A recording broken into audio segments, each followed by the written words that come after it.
FM এখানে আপনারা ইচ্ছে করলে আপনাদের যে ঘটনাগুলো আছে সেই ঘটনাগুলো পাঠাতে পারে এবং সেগুলো আমরা সিলেক্ট করলে আপনারা সঙ্গে সঙ্গে আমাদের কল পেয়ে যাবেন এবং আপনারা আসতে পারেন। তবে অবশ্যই গতবার যেরকম অনেকগুলো মেইল পেয়েছি আমরা, কিন্তু একটা জিনিস হয় নাই, সেটা হচ্ছে যে আমরা আপনাদের ফোন নাম্বারগুলো আপনারা অনেকে দেন নাই, যার জন্য কন্ট্যাক্ট করতে একটু ঝামেলা হয়েছিল। সুতরাং অবশ্যই নিচে আপনাদের নাম, ঠিকানা এবং ফোন নাম্বারটা দিয়ে দিবেন। শুরু করি আমি আমার যে ঘটনাটা 10 বছর 12 বছর আগের কাহিনী। তো আমি আমার কাজিনটা সবাই আমার নানার বাসায় বেড়াতে গিয়েছিলাম। তো ওইখানে এক রাতে আমাদের 4-5টা বিল্ডিং আছে পাশাপাশি। তো আমি এক রুমে বসে টেলিভিশন দেখছিলাম। তো ওই রুমে ছিল আমার নানু, ঘুমাচ্ছিলেন। তো দরজাটা খোলা ছিল আর আমি যেখানে বসেছিলাম ওখান থেকে পুরো উঠানটা দেখা যায়। ওইখানে তো আমি উঠান দিয়ে তাকিয়ে দেখি যে আমার 2 কাজিন আমার পিছিয়ে পিছিয়ে। তো ওরা আমাকে নাম ধরে ডাক দিয়েছে। ডাক দিয়ে ওরা হাঁটা আরম্ভ করলো। তো আমিও ওদের পিছিয়ে হাঁটাহাঁটি করলাম, হাঁটতে বেরোলাম। তো আমাদের রাস্তাটা ছিল বাড়ি থেকে বেরোলে কাঁচা রাস্তা ছিল। তো ওরা হাঁটছিল, আমি ওদের পিছনে হাঁটছিলাম, কিন্তু আমি কখনোই ওদের রিচ করতে পারিনি। এবং ওরা যখন হাঁটছিল কেউ আমার সাথে কোনো কথা বলছিল না। সার্টেন একটা 5-7 মিনিট পরে ওইখানে একটা 2টা রাস্তা আছে, দুদিকে চলে যায় ওই রাস্তাটাই। তো ওই রাস্তাটা আসার পর ওরা আমার 2 কাজিন দুদিকে, একজন বাম দিকে গেল, একজন ডান দিকে চলে গেল। আমি আর ওদের ফলো করলাম না, তখন বাজে হলো রাত 11:30। তো আমি আর ওদের ফলো না করে ওই মাঝখানে দাঁড়ালাম, কারণ যেহেতু দুজন দুদিকে গেছে আমি আর ওদের ফলো করিনি। তো আমি ওয়েট করলাম প্রায় 30 থেকে 40 মিনিট, কারণ এন্ট্রান্স স্পট একটাই চেক করার জন্য। তো ওরা আর আসে নাই। তো আমি এখানে ওয়েট করার পর তো এখন আমার কাছে ভয় ভয় লাগছিল, একা ছিলাম। তো আমি ব্যাক করলাম। আসার পর দেখি যে বাড়ির আর যে রুমগুলো আছে সবাই বন্ধ, অন্ধকার, ঘুমিয়ে আছে। আমি যে রুম থেকে বেরিয়েছি সেই রুমটা ছিল লাইট জ্বালা এবং টেলিভিশনটা চলছিল। তো আমি রুমে ঢোকার পর সবচেয়ে আশ্চর্যজনক বিষয় যেটা হলো, আমার 2 কাজিন আমার নামের সাথে ঘুমিয়েছিল। ওই সেম 2 কাজিন যারা আপনাকে ডেকেছিল, বাইরে ডেকেছিল। তাই ব্যবস্থা এটা আমার কোনো ইলিউশন বা ই ছিল। তারপর দিন সকালে যখন ওরা উঠলো, ওদের জিজ্ঞেস করলাম যে তোমরা কি কাল কাছে আমার টাকার পর কোথায় গেছিলাম? তো ওরা বললো তো না, তো আমরা তোমরা ডাকিনি। তো বাসাতে ছিল, বাসাতে ছিল, কিন্তু আমার প্রশ্ন যে আমি যখন রুমে ছিলাম ওরা 2জন কিন্তু ছিল না। আমি স্পষ্ট মনে আছে। আর এরকম মানে এই ধরনের অ্যাকচুয়ালি আমি একটু ব্যাকগ্রাউন্ডে যেতে চাই যে আমার নানা কিছু জিজ্ঞাসার সাথে করতো, উনি কামিল লোক ছিলেন একজন। তো উনি মারা যাওয়ার পর এরকম বেশ কিছু ইনসিডেন্ট ঘটছে এবং রিসেন্টলি 2 মাস আগে একটা ঘটনা এরকম ঘটছে। সেই ঘটনা কিরকম ছিল? সেটা ছিল যে আমাদের ফার্স্ট টাইম একটু আমাদের নানার বাড়িটা বিবরণ দেব। যে আমাদের বাড়িটা 2টা ভাগে ভাগ করি। এটা হলো একটা গাব গাছের বাগান, বাসার প্রত্যেকটা ওটা বিশাল একটা জায়গা, এবং মূল বাড়িটা হলো উত্তরাতে।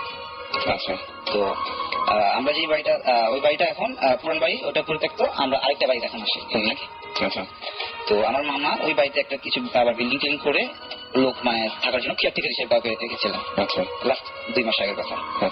তো ওই কেয়ারটেকারটা একদিন রাত্রে দেখে যে একটা সাদা কাপড় পরে এক মহিলা ওই বাগানের ভিতরে যাচ্ছে রাত্রে। তখন ইলেকট্রিসিটি ছিল না, কিন্তু যখন দেখা যায়। তো উনি যখন ফলো করে সামনে যায়, একটা টয়লেটের মধ্যে ছিল, ওইখানে কেউ ইউজ করে না, আর গাছ ছিল। তো ওই মহিলাটা ওইখানে ভ্যানিশ হয়ে যায় এবং ওই কেয়ারটেকার ওইখানে থাকে না, চলে গেছে। এর আগে অনেক কিছু ঘটেছিল আমার নানুর সাথে এরকম। তো লাস্ট ঘটনা ওইটা ছিল এরকম ধরনের একটা জিনিস।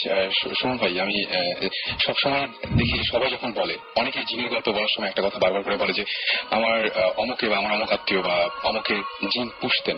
মাঝখানে আমি দেখলাম যে তখন আমি জিনিসটা খেয়াল করিনি, গত লাস্ট শোতে আপনি যখন বলছিলেন যে ওরা বলে যে আমি তোমাদের কোনো ক্ষতি করবো না, আমাদের কাছে আসো বা থাকলে দেখতে চাই, তার মানে কি মানুষকে আসলে ডমিনেট করে তাদেরকে, এরকম কোনো ব্যাপার কি আছে আসলে? ব্যাপারটা তো অ্যাকচুয়ালি পুরোটুকুতে আমাদের মানে আমরা যখন এই সাবজেক্টটা নিয়ে কথা বলি, আমাদের তো অ্যাকচুয়ালি কোনো ফার্স্ট হ্যান্ড এক্সপিরিয়েন্স নাই। মানে এখানে আমরা যাই বলি কিছুটা গেস ওয়ার্ক, কিছুটা এক্সপিরিয়েন্স সবকিছু মিলিয়ে। সো আমি এখন পর্যন্ত টুকটাক পড়াশোনা করে যে জিনিসটা মানে আমার যেটা ধারণা সেটা হচ্ছে যে আমাদের তো একটা জগৎ আছে, পৃথিবীতে আমরা আছি, এটা আমাদের। সো আমাদের এই ধরনের আরেকটা জগৎ আছে যেখানে জিনরা থাকে। সো আমরা যেভাবে বাস করছি ওদেরও একটা লাইফস্টাইল আছে, ওরা ওভাবে চলছে একদম। সো এখানে ব্যাপারটা হচ্ছে যে কখনো কখনো, এটা আমার পার্সোনাল অ্যাকচুয়ালি ওপিনিয়ন, কখনো কখনো ওই জগৎটা থেকে এরা এখানে চলে আসতে পারে, আমাদের ওয়ার্ল্ডে চলে আসতে পারে। কিন্তু সবাই পারে না, ডেফিনেটলি সবাই পারে না, কেউ কেউ পারে।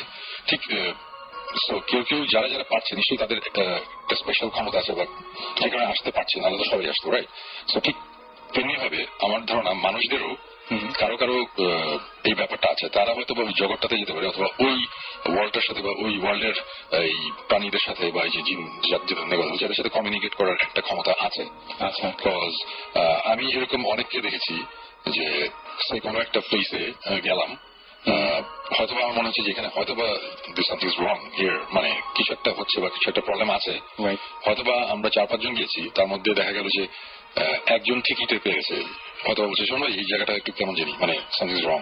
মানে জীবন ভাই তো মাঝে মাঝে জীবনকে তো আমরা বলি রিডার, মানে সে প্রথমেই নোটিস করতে পারে। তো সেরকম কেউ কেউ পারে, কেউ কেউ আবার মনে করে যে না কোনো ব্যাপারই না। সো অন্য কিছু এক্সিস্টেন্স কেউ যদি বুঝতে পারে তো ডেফিনেটলি বলবো যে এর চেয়ে আরেকটু যদি উপরের লেভেলে কেউ থাকে তাহলে ডেফিনেটলি এক্সিস্টেন্স কি দেখতেও পাবে, হয়তো কথা বলতে পারবে, কমিউনিকেটও করতে পারবে। তো আমি আমার নিজের একজন আমার দুঃসম্পর্কের একজন আত্মীয়, সে উনি ক্লেম করতে উনি জিন নামাতে পারেন, এরকম একটা ব্যাপার ছিল। ও ছোটবেলায় উনি ক্লেম করতো এবং আমার আত্মীয় স্বজন অনেকেই বলেছে যে হ্যাঁ ইটস ট্রু। সো আমি এরকম আশেপাশে অনেককে দেখেছি। ইভেন এরকম ঘটনাও আছে যে আমার ক্লোজ একজনের বাসায় মাঝে মধ্যে একজন ভদ্রলোক আসে, ওনাকে কল দিলে মাঝে মধ্যে উনি আসে, আসার পর উনি একেবারে মানে সামনাসামনি জিন নামিয়ে দেখিয়ে দেয় ইনফ্যাক্ট। এবং আমি এরকম গল্প আমি অনেক জায়গা থেকেই শুনেছি, সবগুলো যে আমার বিশেষ করতে কোনো কথা নেই, বাট আমি স্পেসিফিক এই গল্পটার কথা বলছি যে আমাকে বলেছে যে ক্লেম করছে নিজের চোখে দেখেছে, তাকে আমি ডেফিনেটলি ট্রাস্ট করি। আমি কতখানি ট্রাস্ট করে দিচ্ছি ছেলে সে, মানে তার আমাকে কোনো কারণে, হ্যাঁ মিথ্যা বা ভুল বলার কোনো কারণে সে নিজের চোখে এক্সপ্রেস করেছে। সো ডেফিনেটলি আমি বিলিভ করি এই টাইপের ব্যাপার স্যাপার হয়। আমার কাছে এই জিনিসটা খুব অদ্ভুত লাগে যে মানুষ কিভাবে ডমিনেট করতে পারে। আমার কাছে এটা কিন্তু খুব অদ্ভুত একটা ব্যাপার। মানুষ তো কোনো না কোনো ভাবে সুমন ভাই ওদের ক্ষমতা কিন্তু আমাদের চাইতে কোনো না কোনো ভাবে বেশি। এখানে একটা থিওরি আছে, আচ্ছা, যেটা শুনলে বলে ওনার অ্যাকচুয়ালি ওনার আইডিয়াটা আমি ইনফ্লুয়েন্স করছি একদিকে, যে আমারও এরকম চেনা আছে যে বলতে পারে যে সে জিন নামিয়েছে। অ্যাকচুয়ালি এই জিন নামানো আর জিন পুষা কিন্তু আমাদের আগে জেনারেশনের মোস্টলি ওখান থেকে আসা। আমাদের নানারা দাদারা এগুলো ক্লেম করতে পারতো, তারা করে। কিন্তু আমার থিওরিটা হচ্ছে যে যারা এগুলো করতো, অবভিয়াসলি আমরা যে রিলিজিয়াস পয়েন্ট অফ ফ্যাক্ট ইয়ে থেকে দেখি, এটা রিলিজিয়াস কনটেক্সটে ইসলামে বলে যে হ্যাঁ করা যায়। অবভিয়াসলি ওদের যে ডিমেনশন ওদের এখানে, obviously we have some sort of prayer or power. আমরা নাকি সর্বশ্রেষ্ঠ, মানে জানি নিয়ে এসে দেন আমরা ওদেরকে সার্টেন বাউন্ডারিজ এন্ড ধর চিনি যেমন একটা কুকুরকে বেঁধে রাখা, মেকিং মানে জিনিস কাজ করানো, পেপারটা নিয়ে আসো, পাইল নিয়ে আসো, এভাবে বসা উঠো, এভাবে করো। সো তখন হয় কি, মানে এরা উই কন্ট্রোল দাম, যেটা আমি যতটুকু আমি বুঝতে পারি এটাতে। তারপরে হয় কি, যখন দ্যাট পার্সন পাসেস অ্যাওয়ে, তখন তো like all animals or any creature, force of habit বলে একটা জিনিস আছে, যদি ট্রেন না করতে থাকি তখন এই জিনিসটা আমার ছুটে যায়। আচ্ছা, সো তখনই এরা when they see that they have this much power, আর এটা করতে হচ্ছে, তখন নেক্সট যে প্রাণী থাকে ফ্যামিলি মেম্বার, তখন ওদের কাছে পাস অন হওয়ার, দ্যাটস মাই থিওরি, চান্স থাকে।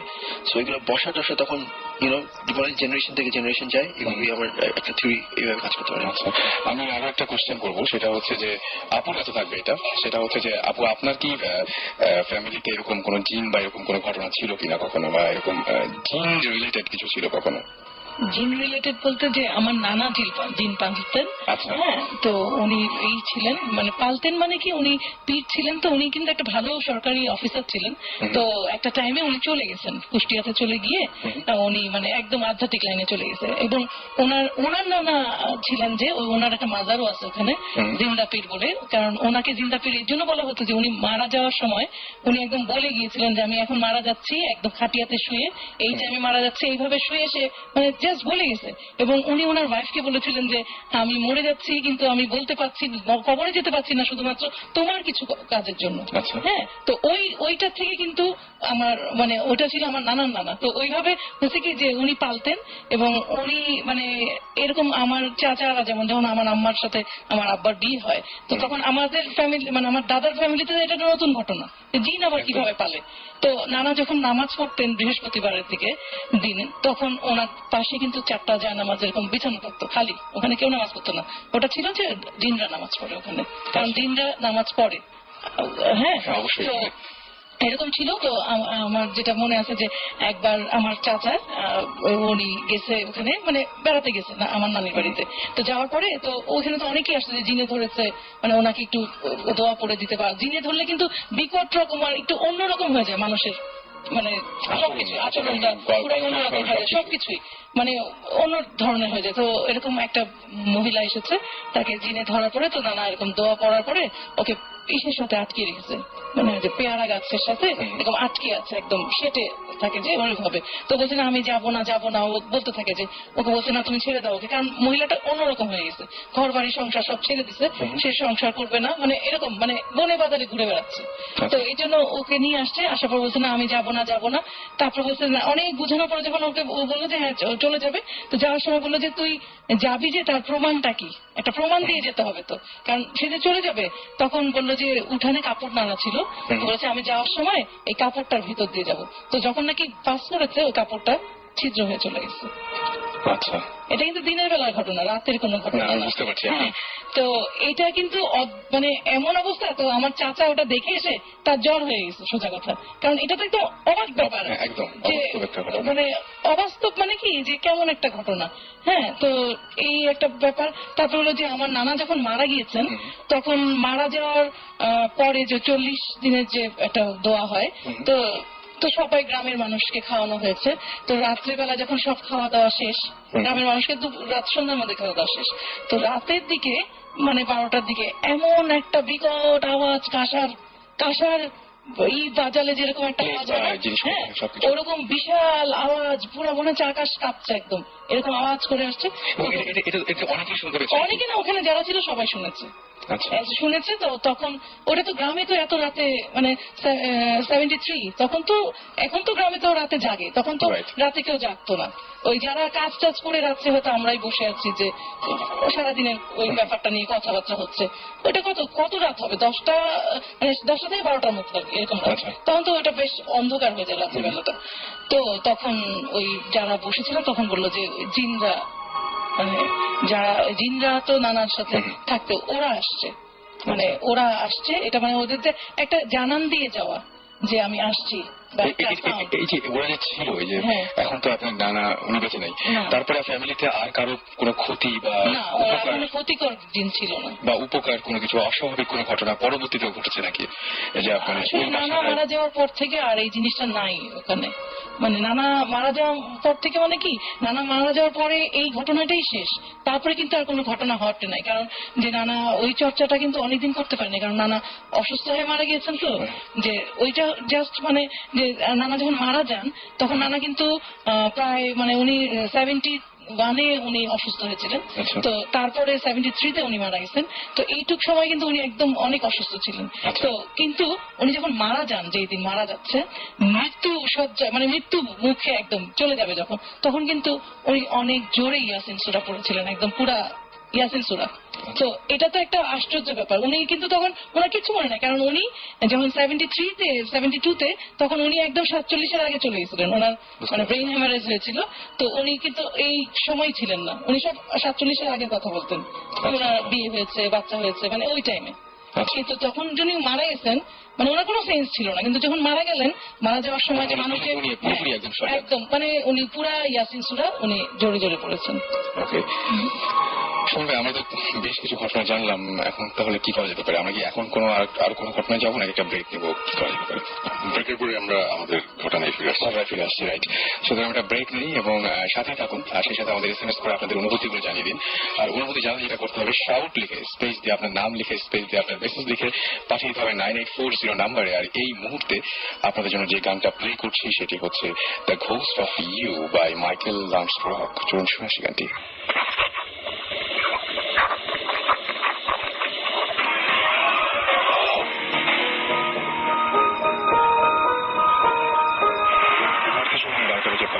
ফিরে জানাবো আমি রাসেল, সাথে নিয়ে ভূত এফএম, এবং আমার সাথে রয়েছেন ভূত স্পেশালিস্ট, ভূত স্টিমের সুমন ভাই এবং প্রতিদান ভাই। আমি জানি যে অনেকগুলো আমরা SMS এর পাশাপাশি বেশ কিছু ইমেলও পেয়েছিলাম এই সপ্তাহে। সেই ইমেল থেকে শুনবো একটা পড়ছি, ইমেল একটা পড়ি। সেই ইমেলের মধ্যে থেকে যে ইমেলটা আমি প্রথমে ধরে আছি হাতে, সেটা পাঠিয়েছেন মেঘ। এবং মেঘ এই ইমেলতে লিখেছেন যা, আমি তার মতো করে পড়ছি আগে, তিনি যে ভাষায় লিখেছেন। রাত 10টা আমি একা একটা বাসায় থাকতাম, চিটাগংয়ের পাহাড় টাইপের একটা এলাকায়, একটা নির্জন বাড়ি।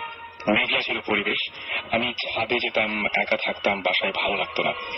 এই বাসাটা এই বাসায় কিন্তু শহর থেকে একটু দূরে। তো আমি অন্যদের মতো ছাদে গেলাম। ছাদে আমার একটা প্রিয় কর্নার ছিল। আমি দরজা খুলেই সোজা সেই কর্নারের দিকে হেঁটে যাচ্ছি। চোখ ছিল আমার মোবাইলে। হঠাৎ কেন যেন থেমে গেলাম। একটু চোখ উঠাতেই দেখলাম আশ্চর্য একটা গর্জিয়াসলি একটা সেজে গুজে একটা মেয়ে ওই কর্নারটায় বসেছিল। আর একটু মনোযোগ দিলাম, দেখলাম মেয়েটা একটু ফেস আমার দিকে করলো।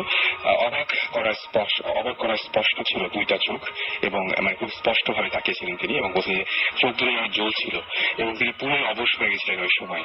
এবং তিনি বলছেন যে এরপর থেকে তার বাসায় নানা রকমের অদ্ভুত ঘটনা ঘটতে থাকলো, এবং তিনি ওই ঘটনাটা এখনো পর্যন্ত ভুলতে পারেন না। এটা কোনো একটা দিনের তার ঘটনা। এরকম অনেকেই আমাদের ইমেল করেছেন, এবং সেই ইমেলগুলোর মধ্যে থেকে যেমন আমরা আজকে সজলকে গেস্ট হিসেবে নিয়ে এসেছিলাম। সুতরাং আপনার যদি এরকম কোনো ঘটনা থাকে তাহলে আমাদের ইমেল করতে পারেন। লিখবেন bhootfm@radiofurti.fm। আর ভূত এফএম এর বানানটা হচ্ছে, স্পেলিংটা হচ্ছে BHOOTFM, একসাথে সবকিছু, এবং তারপর @Radio Furti, RADIOFURTI এই ইমেল করতে পারেন। সেটা আমাদের SMS করতে পারেন। SMS করার নিয়ম হচ্ছে শাউট লিখে স্পেস দিয়ে আপনার নাম লিখে স্পেস দিয়ে আপনার মেসেজ লিখে পাঠিয়ে দিতে পারেন 9840। আমরা অপেক্ষা করছিলাম অধীর আগ্রহে যে সুমন ভাইয়ের কাছ থেকে আজকে নতুন কিছু ঘটনা শুনবো, এবং আমরা ফিরে যাই সুমন ভাইয়ের কাছে। সুমন, লাস্ট এপিসোডে আমি যখন আসলাম বাইরে থেকে, তখন রোজ সান্টার্সের সাথে রোজ ভার্জিনিয়া গিয়েছিলাম, ওটা নিয়ে কিছু কথা বলেছি। তো তখন একটা কথা বলেছিলাম যে ওটাই শেষ ছিল না, আরেকটা জায়গায় গিয়েছিলাম, ওখানে অবশ্যই রোজ সান্টার্স টিম ছিল না। আচ্ছা, ওটার ঘটনাটা বলি। আমার কাছে ব্যাপারটা বেশ ইন্টারেস্টিং লেগেছিল, এই জন্য এটা নিয়ে বলছি আর কি। সেটা হচ্ছে যে নিউ ইয়র্কে একটু বাইরে একটা জায়গা আছে, জায়গাটা বেশ পশ এরিয়া। আচ্ছা, ওখানকার এক একটা বাসার দাম $10 to 15 million কি, মানে কম করে হলো $7 million, মানে বেশ পশ একটা জায়গা।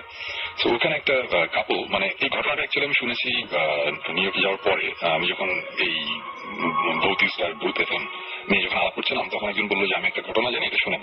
আচ্ছা, তখন সে বললো যেরকম একটা বাসা আছে ওখানে, এই বাসাটা একটা কাপল, একটা ফ্যামিলি কিনেছে কয়েকদিন আগে, কয়েক মাস আগে, $1.2 million দিয়ে।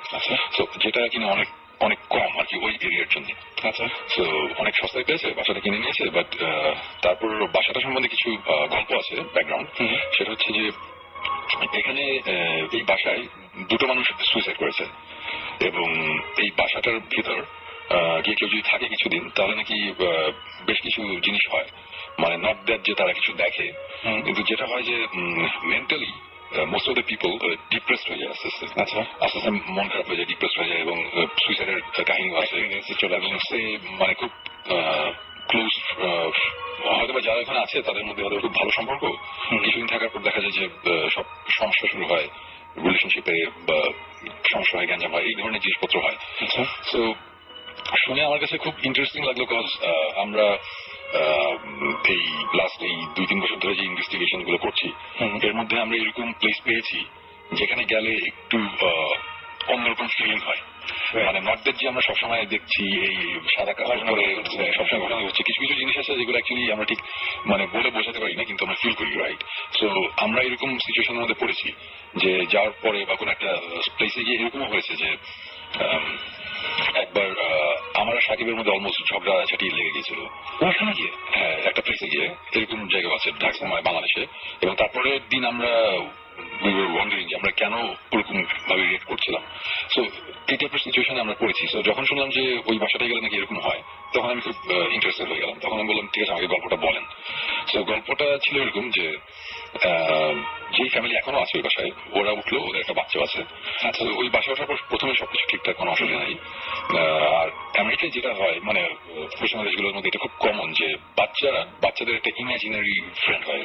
হ্যাঁ, তারা খেলে একটা ফ্রেন্ডের সাথে যে কিনা অ্যাকচুয়ালি এক্সিস্ট করে না। সো ওই বাচ্চাটার একটা ইঞ্জিনিয়ার ফ্রেন্ড হলো এখানে, সে খেলোর নাম দিল সে ফ্র্যাঙ্কি। ফ্র্যাঙ্কির সাথে সে খেলে ঘুরে। তো parents didn't bother actually, because এটা খুবই কমন একটা জিনিস, সেটা কোনো সমস্যা না। সো ঘটনা শুরু হলো এখান থেকে যে একদিন ওই বাসায় যারা থাকে ওই মাঠ মানে মহিলা যে উনি হঠাৎ করে তার ছেলেকে খুঁজছে, ছেলে বয়স কম ছোট, কত 6 years old or something like that।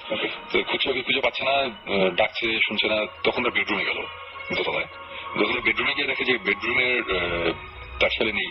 ওখানে তো বড় জানালা থাকে, জানালা তো আর আমাদের দেশের মতন জল থাকে না, রাইট? সো জানালা খোলা, জানালার থেকে বের হলেই হচ্ছে গিয়ে ছাদ মানে যে স্ল্যান্টেড চালগুলো যেগুলো আছে। সো ওখানে মানে জানালা এবং ছাদের মাঝামাঝি একটা জায়গায় সে দাঁড়িয়ে আছে।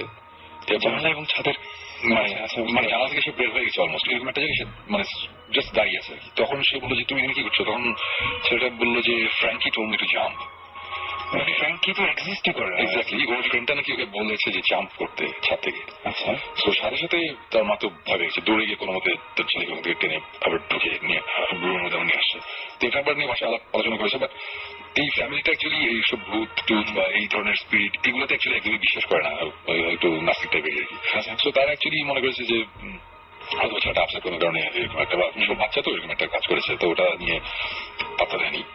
তো এই টাইপের একটা ঘটনা আমি শুনেছি। শোনার পরে আমার কাছে জিনিস খুব ইন্টারেস্টিং মনে হয়েছে। আমি বললাম যে আমি এই বাসাটা যেতে চাই, এটা কি কোনো মতে ব্যবস্থা করা যায় কিনা। তখন বললো যে ঠিক আছে আমি জানাচ্ছি। তো এই ঘটনার পরে আমি চলে গেলাম ওয়েস্ট ভার্জিনিয়াতে এই ওয়েস্টার্নের সাথে ওইসব কাজ টাজ করে। আমি যখন আবার ফিরে আসলাম, আসার পরে তখন আমি আবার যার থ্রুতে আমি কানেকশনটা পেয়েছিলাম, উনি আগে কল দিয়ে বললো যে হ্যাঁ ব্যবস্থা করা গিয়েছে, ওখানে যাওয়া যাবে, আমরা যাবো। ইনফ্যাক্ট সবাই মানে ওর পরিচিত কোনো মতে ঘুরে পেছিয়ে আমার পরিচিত, তো বলতে অসুবিধা নেই, আমরা যেতে পারবো। আমি বললাম যে আচ্ছা ফাইন, আমরা তাহলে যাবো। তো আমাদের প্ল্যানটা হচ্ছে যে ওটা একটু নিউ ইয়র্কের টাউনের একটু বাইরে। আচ্ছা। আমাদের প্ল্যান হচ্ছে যে আমরা যাবো সন্ধ্যার পর পর, ওখানে যাবো, ওখানে ডিনার টিনার করে আমরা আড্ডা বাজি দিব, তারপরে আমরা সকালে চলে আসবো বা এরকম একটা প্ল্যান আর কি। সো উইকেন্ডে আমরা গেলাম। তো যাওয়ার পরে বাসাটা বিশাল হিউজ একটা বাসা, এবং বাসাটা দেখেই বোঝা যায় যে এই বাসাটা 1.2 মিলিয়ন কিছু নেই, এটার দাম আসলে অনেক বেশি হওয়ার কথা আর কি। তো বাসাটাই গেলাম, তারপর ঢুকলাম, ঢোকার পর বিশাল বড় একটা রুমের মতন এবং ডুপ্লেক্স টাইপের, তো মানে ওখানকার বাসাগুলো যেরকম বেসমেন্ট থেকে দোতলা থেকে একতলা থেকে সিঁড়িদের উপরে উঠা যায় এবং খুব বিশাল বড় একটা স্যান্ডেলিয়ার লাগানো। আচ্ছা। তো দেখে খুব ভালো লাগলো আর কি, মানে সুন্দর বাসা আর কি।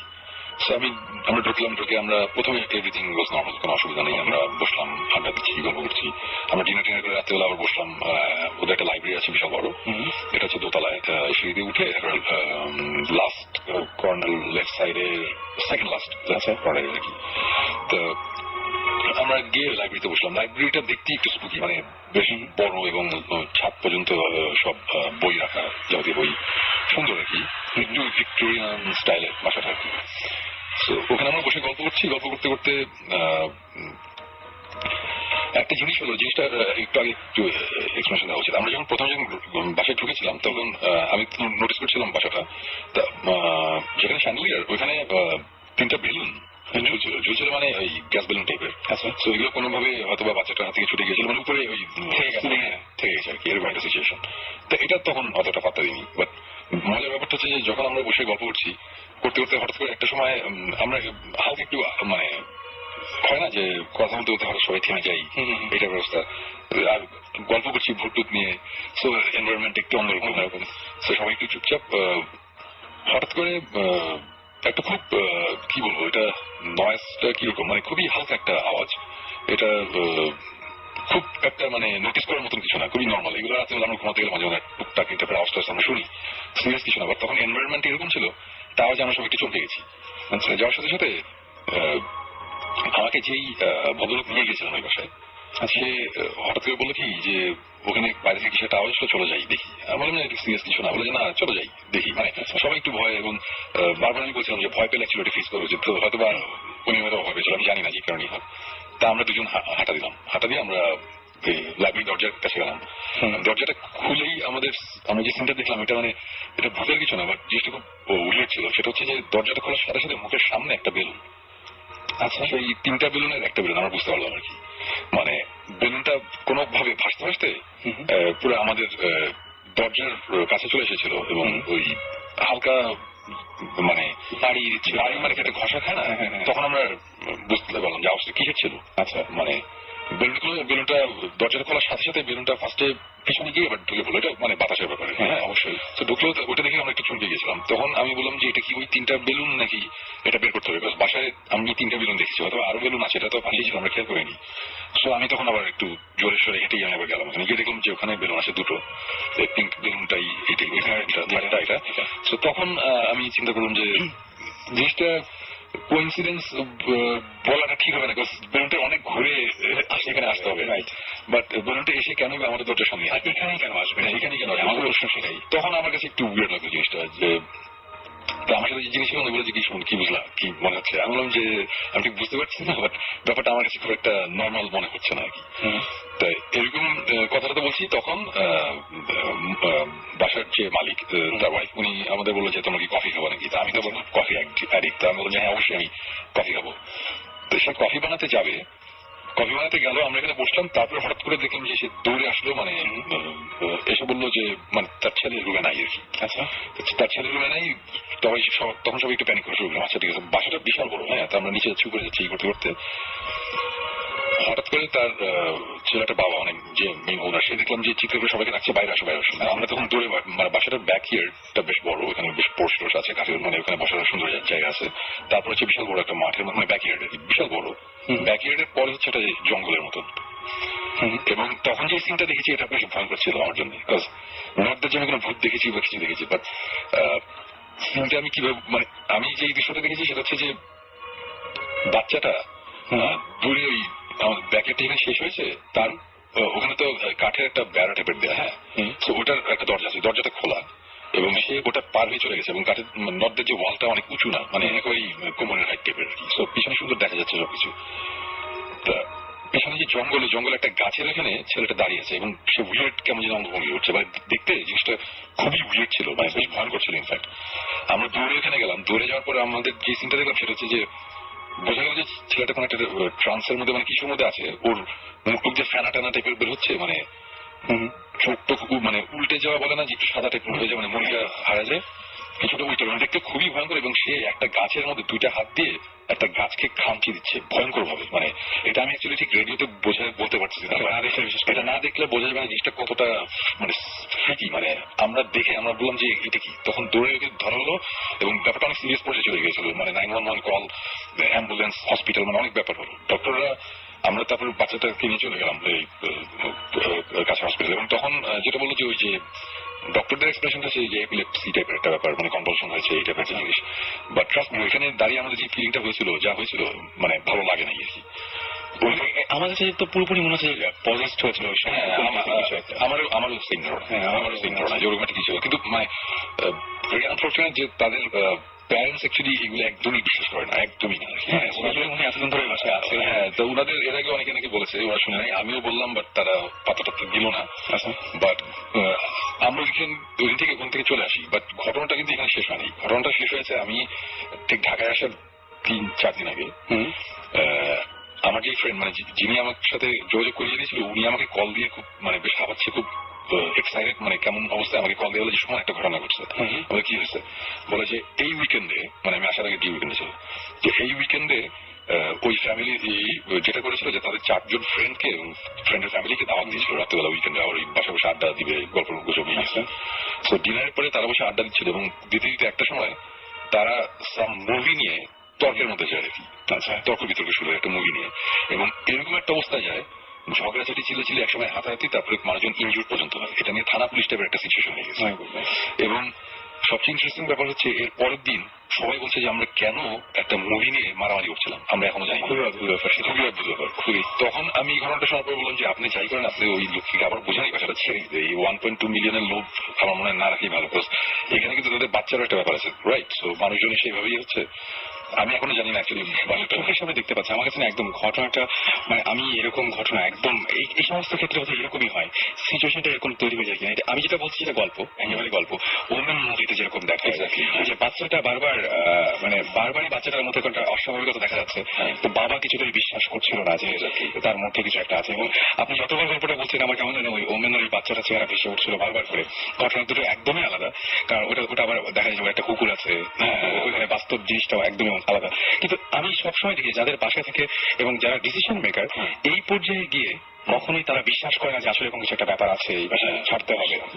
রাইট। এবং এই ব্যাপারে আমি এটা নিয়ে আমি একটু ঘাটাঘাটি করেছিলাম। আমি ইদানিং কিছু বইটই পড়ছি। আমি ইনফ্যাক্ট এইবার জাস্ট এসে আমি তখন বাড়ি থেকে যে বইটা কিনে নিয়ে এসেছি, তো আমি এটারও একটা এক্সপ্লেনেশন পেয়েছি, যেটা নিয়ে আমরা আলাপ করছি, যে যারা ওনার মানে যাদের হাতে ক্ষমতা থাকে তারা অ্যাকচুয়ালি কিছু করতে চায় না। তো অনেকে অ্যাকর্ডিং টু সাম এক্সপার্ট তারা বলছে যে এখানে যে জিনিসটা হয় যে হয়তোবা নর্মাল সিচুয়েশনে সে হয়তো জিনিসটা বিশ্বাস করতো, বাট যেই এই যে ইভিল পাওয়ার বলি আর যেটি বলি, যারা এই কাজগুলো করছে ওরাই একে অ্যাকচুয়ালি এরকম একটা মেন্টাল স্টেটে নিয়ে যাচ্ছে, সে কোনো অবস্থাতে এটা বিশ্বাস করবে না। অ্যাকচুয়ালি এটা ওদের স্বার্থ হাসিলের জন্য এরা জিনিসটা করতে দিচ্ছে না।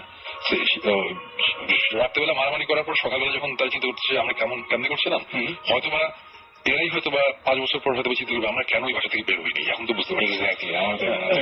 নর্মাল একটা সাইকোলজি যে ফিলিং হেল্পলেস পাওয়ারলেস থাকে, যে সে চাই সবসময় যে I want be in control. আর যদি কোনো কিছু প্যারানর্মাল থাকে যেটা বুস্ট করে এই বিলিফটা, তো ডেফিনেটলি তো এটা ইনফ্লুয়েন্স করবে আরো বেশি করে। এবং আমি না আজকে শুনলে আপনি বেলুনের ইয়ে করলেন, আমি ইমেইলগুলোর কাগজগুলো আমি অদ্ভুত ব্যাপার আমি সমস্ত প্রিন্ট আউট নিয়ে বাসায় রেখে দিয়েছিলাম, এবং পুরোটা সময় আমার কোনো সময় ভুল আমি প্রতিদিন সেগুলো দেখেছিলাম, এবং সন্ধ্যাবেলায় সেগুলো আবার মার্ক করে রাখলাম যে হ্যাঁ এগুলো নিয়ে যেতে হবে। আসার সময় ফিরে আসছি, কিন্তু আমার গল্পগুলো মনে আছে। আমি দু একটা বলতে চাই, আমি নামগুলো বলতে পারছি, আমি সরি ফর দ্যাট, এবং নেক্সট টাইম এরকম ভুল হবে না। সেটা হচ্ছে যে একটা গল্প এরকম বেলুনের মতন ছিল। তার বাসার একটা বেলুনই তো, এটা অন্য কিছু না। সেই বেলুনটা দেখে তার মানে মনে হলো যেটা ভিডিও করা যায়। তো সে যতবার করে ভিডিও করতে চায় ক্যামেরা অফ হয়ে যাচ্ছিল, বা এরকম মানে কোনো সমস্যা হচ্ছিল, ভিডিওটা হচ্ছিল না। ফাইনালি যখন সে ভিডিও করলো এবং ভিডিও করার পর দেখলো যে সেই ভিডিওতে কোনো কালার নাই, এবং মানে ওই বেলুনটা বা এরকম বেলুনটার কোনো কিছু নাই, এরকম একটা ঘটনা আমি শুনেছি। আরেকজন আমাদেরকে ইমেল করেছে, তার যে ঘটনা, সে ফার্মগেটে একটা মানে কি বলবো যে একটা কোচিং করতো, এবং সেইখানে যেটা হয়েছিল যে লিফটে উঠেছে, এবং লিফটে উঠে সময় দেখলো যে তার সঙ্গে একজন মৌলানা উঠেছেন, এবং তারা সবাই মিলে লিফট একসঙ্গে উঠছে, এবং দুজন ছিল, তার ফ্রেন্ডরা ওয়েট করছিল অন্য একটা জায়গায়, এবং অন্য একটা ফ্লোরে আর কি। তো এই মুহূর্তে তারা যখন লিফটে করে উঠেছে, ওঠার পরে সে কিছুক্ষণ পরে খেয়াল করলো লিফটের গ্লাস থাকে, ওই লিফটের গ্লাস ছিল আর কি। তো ওর সামনে মৌলানা সাহেবকে দেখতে পাচ্ছে, কিন্তু গ্লাসে দেখতে পাচ্ছি ও একা দাঁড়িয়ে আছে। ব্যাপারটা খুবই অদ্ভুত হয়েছিল। সে মানে তাকে আমরা আনিনি আজকে, কিন্তু তার এই গল্পটা আমার কাছে খুব অদ্ভুত লেগেছিল এই ঘটনাটা, যে এরকম। এবং সে বলছে এটা একদম দিনে, তারপরে তার বাসাতে সেটা বলে, এবং সে তাকে ইমিডিয়েটলি সেই কোচিং ছাড়িয়ে দেওয়া হয়, এবং সে আর কখনো সেখানে যায়নি, এবং চরম ভয় পেয়েছিল। একটা মানুষ, জীবন্ত একটা মানুষ সামনে দাঁড়িয়ে আছে, তাকে দেখতে পাচ্ছে, তো তার ছায়া পড়ছে না। খুব অদ্ভুত ব্যাপার। রাইট। এই টাইপের গল্প তো আমরা আরো মানে আমরা নিশ্চয়ই আরো অনেকগুলো পেয়েছি। মানে এই জিনিসটা খুব কমন আমি দেখেছি। এবং এই যে আমরা দেখছি এখানে আছে আবার দেখছি নাই, এটার তো একটা জিনিস মনে পড়লো, একটা ঘটনা আমাদের। এটা কি প্রথম দিকে বলেছিলাম নাকি মনে নেই, মাঝখানে আমি 4টায় পেরিয়ে এসেছিলাম না, তো আমার ঠিক মনে নেই আগে বলেছিলাম। যাই হোক, এটা 4টা নাকি 10টা, এটা নিয়ে একটা কনফিউশন আছে আমাদের মধ্যে। এনিওয়েজ, আমি একটা ঘটনা বলি, সেটা হচ্ছে কক্সবাজারের ঘটনা। এটা কয়েক বছর আগের কথা। কক্সবাজারে আমরা তখন উঠেছিলাম হচ্ছে নতুন বিস্তারের দিকে একটা রেস্ট হাউসে, সেখান থেকে রাত্রেবেলা আমরা খেতে যাবো। আচ্ছা, তো আমরা তখন গেলাম হচ্ছে ঝাউবনে, ওই ঝাউবন যে রেস্টুরেন্টটা সাইমন হোটেলের ওই পুরোনো হ্যাঁ, ওদিকে গেলাম। ওখানে যাওয়ার পরে আমরা খাওয়া দাওয়া করে আমরা ফিরছি। তো আমার সাথে ছিল আমার এক ছোট ভাই ফ্রেন্ড, আমরা দুজন রিক্সার মধ্যে রিক্সা করে আমরা তখন রাত খুব একটা বেশি না, হয়তো বা 9টা বাজে, বাট দেন এখানে কক্সবাজারের রাত 9টা মানে ওই রাস্তাটা কিন্তু চিকন এবং পাশে ফাঁকা, মানে নাটগুলো কেমন টাইপের যেন হোটেলে ওই হোটেলে আসতে গেলে মানে সাইমনের ওই গলিটা দিয়ে আমরা যখন আসছি, আমরা যখন নতুন দিকে যাচ্ছি, যাওয়ার সময় একটা বট গাছ, একটা বড় একটা গাছ আছে, একটা গোল চক্র, ওই জায়গাটা আমরা ক্রস করে একটু সামনে গেছি, যাওয়ার সাথে সাথে টিপ টিপ বৃষ্টি পড়া শুরু করেছি। হ্যাঁ, তো টিপ টিপ বৃষ্টি পড়ছে, তা আমরা রিক্সা করে যাচ্ছি। তখন আমরা দুজন নর্মাল, আমাদের মধ্যে কিন্তু ভূত টুত নিয়ে কোনো সাবজেক্টই নেই, মানে কোনো গল্প নেই। আমরা তখন চিন্তা করছি যে ভাত খেলাম ভর্তা, এইসব একটা ওই ফর্মে ছিল আর কি। হ্যাঁ, ওই বিস্তৃত অফ মাইন্ডে আমরা যাচ্ছি, যেতে যেতে আমাদের সামনে ওই জাস্ট ওই জায়গাটা ক্রস করলাম, গাছটা ক্রস করার সাথে সাথে দুই সাইডে ক্ষেত টাইপের এবং খুব খোলা একটা রাস্তা একদম চলে আসে। রাইট, তো সোজা দিকে গেলে তারপর একটু ডান দিকে একটু টার্ন নিয়ে আবার সোজা যায়। তো ডান দিকে টার্ন নেওয়ার ঠিক আগ মুহূর্তে আমরা যখন যাচ্ছি, আমাদের সামনে একটা রিক্সা, ওই রিক্সাটাও আমাদের রিক্সাটা ক্রস করলো, ক্রস করে ডান দিক দিয়ে ক্রস করে একটু সামনে গিয়ে জাস্ট কয়েক ফুট যাওয়ার পরেই রিক্সা ভাজ করে থামিয়ে দিল। আচ্ছা, থামিয়ে দেওয়ার সাথে সাথে রিক্সা থামিয়ে দেওয়ার সাথে সাথে আমি রিক্সার বাম দিকে বসা, ডান দিকে হচ্ছে আমার যে ফ্রেন্ডটা সে বসা। সে করলো কি, লাফ দিয়ে রিক্সা থেকে নেমে গেল, নেমেই উল্টা দিকে করলো। আচ্ছা, উল্টা দিকে ঘুরেই সে মানে আমার পিছনে, মানে আমাদের রিক্সার পিছনে থাকলো, তাকিয়ে বলে যে what the hell। আমি ভেবেছি কি যে আমাদের সামনে একটা রিক্সা ছিল এবং আমাদের রিক্সাটাকে ক্রস করে রিক্সাটা সামনে গেল, সামনে যাওয়ার পর হঠাৎ করে থেমে গেল। আমার মাথায় কাজ করছে যে হয়তোবা ওই রিক্সাটার মধ্যে মানুষজন আছে, আমাদের এখন চিন্তাই করবে টাইপের কোন একটা ব্যাপার, হয়তো এই রিক্সার সঙ্গে তার মানে ওই ব্যাপারটা মাথাতে এরকম ব্যাপার ছিল যে যোগ সাজা কিছু একটা। তো এখন আমাদের থামানো হয়েছে, ওখান থেকে ওই রিক্সা থেকে লোকজন নামবে, নেমে আমাদের কাছ থেকে টাকা পয়সা নিয়ে নিবে। ছেলেটা আমার ফ্রেন্ডটা এসে ঘুরে যখন মধ্যে হেল বলেছে তখন আমি ভেবে গেছি যে সামথিং ইজ রং, ওকে সেরকম একটা কিছু হতে যাচ্ছে। তখন আমি ওকে বললাম যে কি হয়েছে, তখন বলে না শুনবে কিছু না, এটা কিছু না। আমি বললাম না কি, আর তখন রিক্সাওয়ালাটা বলতেছে কি যে আপনি একটু নামেন, আমি পর্দাটা বের করবো। আচ্ছা, তো আমি বললাম যে কি, বলে যে না কিছু না। বলতে বলতেই পর্দাটা বের করতে হবে, আমিও রিক্সা থেকে নেমে গেছি, নেমেই আমি সাথে সাথে পিছন দিকে তাকিয়েছি এবং তাকে আমি যেটা দেখলাম আমার বিশ্বাসই হয় না, এখনো আমি বিশ্বাস করতে পারি না। তাকে নিয়ে কোনো রিক্সা নাই, কোনো মানুষ নেই, কিচ্ছু নাই, নাথিং। আচ্ছা, আমাদের 10 ফিট পিছনে একটা রিক্সা, এবং আমি কোন জায়গাটার কথা বলছি এটা তুমি বুঝতে পারবে। আমি ত্রিসীমানার মধ্যে কোনো গলি নেই, কিছু নাই, একদম একদম। ওই রিক্সাটার যদি আমাদের যদি আবার উল্টা দিকে ঘুরে যদি চলে যাওয়ার ব্যাপার থাকে তাহলে অ্যাটলিস্ট 10 মিনিট লাগবে আমাদের চোখের সামনে দিকে যেতে, রাইট? আমরা ঘুরলাম, ঘুরে দেখলাম যে রিক্সা নাই। সাথে সাথে পাশে যে ক্ষেত ওইখানে তাকানো শুরু করলাম যে রিক্সাটা নিশ্চয়ই এখানে কোথাও আছে, রিক্সাটা কোথায় যাবে, এবং রিক্সাটা নাই। তখন আমি এদিক দিয়ে রিক্সাওয়ালাটা তখন পর্দাটা বের করে ফেলছে। আমি তখন আমার ফ্রেন্ডটাকে বললাম যে তুমি কি রিক্সাটা দেখছো? বলে যে হ্যাঁ শুনুন ভাই, আমি রিক্সা দেখছি। এই জন্যই আমি বলছি যে অধ্যায় হল রিক্সাটা কোথায়। আমি তখন আমার বলে যে আপনি কি শিওর আপনি রিক্সা দেখছেন? আমি বললাম যে আমি রিক্সা তো দেখছি, রিক্সার নিচে যে একটা হারিকেন জলে, আমার আমি হারিকেনটা আমার মাথায় আমার স্পষ্ট মনে আছে, এবং আমাদের দুইজনের একই সাথে একই জিনিস হ্যালোসিনেট করার কথা না, আনলেস এখানে কোনো রেফারেন্স থাকে। এক্স্যাক্টলি, কেউ যদি হ্যালোসিনেট করার পর বলে যে আমি একটা রিক্সা দেখছি, তুমি কি দেখছো? তখন আমি বলবো হ্যাঁ আমিও দেখছি, যদি আমিও হ্যালোসিনেট করি। কিন্তু আমরা দুজনে একজনও কিন্তু রিক্সা নিয়ে কোনো আলাপ করিনি, আমরা দুজনেই রিক্সাটা ক্রস করেছি, এবং রিক্সাটা থামার সাথে সাথে আমিও টেনশনে যে চিন্তাই হবে নাকি, সেও সেম টেনশনে নেমে উল্টো দিয়ে ঘুরছে। আমরা ডেফিনেটলি আমরা একটা রিক্সা দেখেছিলাম ওই সময়, অবশ্যই। এবং আমি শিওর যে আমাদের খাবারের মধ্যে কোনো এরকম কিছু না যেটা খেয়ে আমরা টাল হয়ে যাই। তো মানে জিনিসটা আমাদের জন্য খুবই মানে আশ্চর্যজনক একটা ব্যাপার ছিল। তারপরে আমরা রিক্সাতে আবার উঠলাম, রিক্সাতে উঠলাম, রিক্সাওয়ালা আমাদের পর্দা দিল, পর্দা বৃষ্টি পড়ছে। আমরা যখন যাচ্ছি তখন আমি বারবার আমরা দুজনের দিকে দেখাচ্ছি, এবং তখন কিন্তু এনভায়রনমেন্টটা পুরোপুরি অন্যরকম চেঞ্জ, বিকজ আমরা এখন ভয় পেয়েছি, রাইট? একদম। সো তখন আমার ফ্রেন্ডটা বলছে যে শোন ভাই, ওকে কি জিজ্ঞেস করবেন ওকে রিক্সা দেখছে?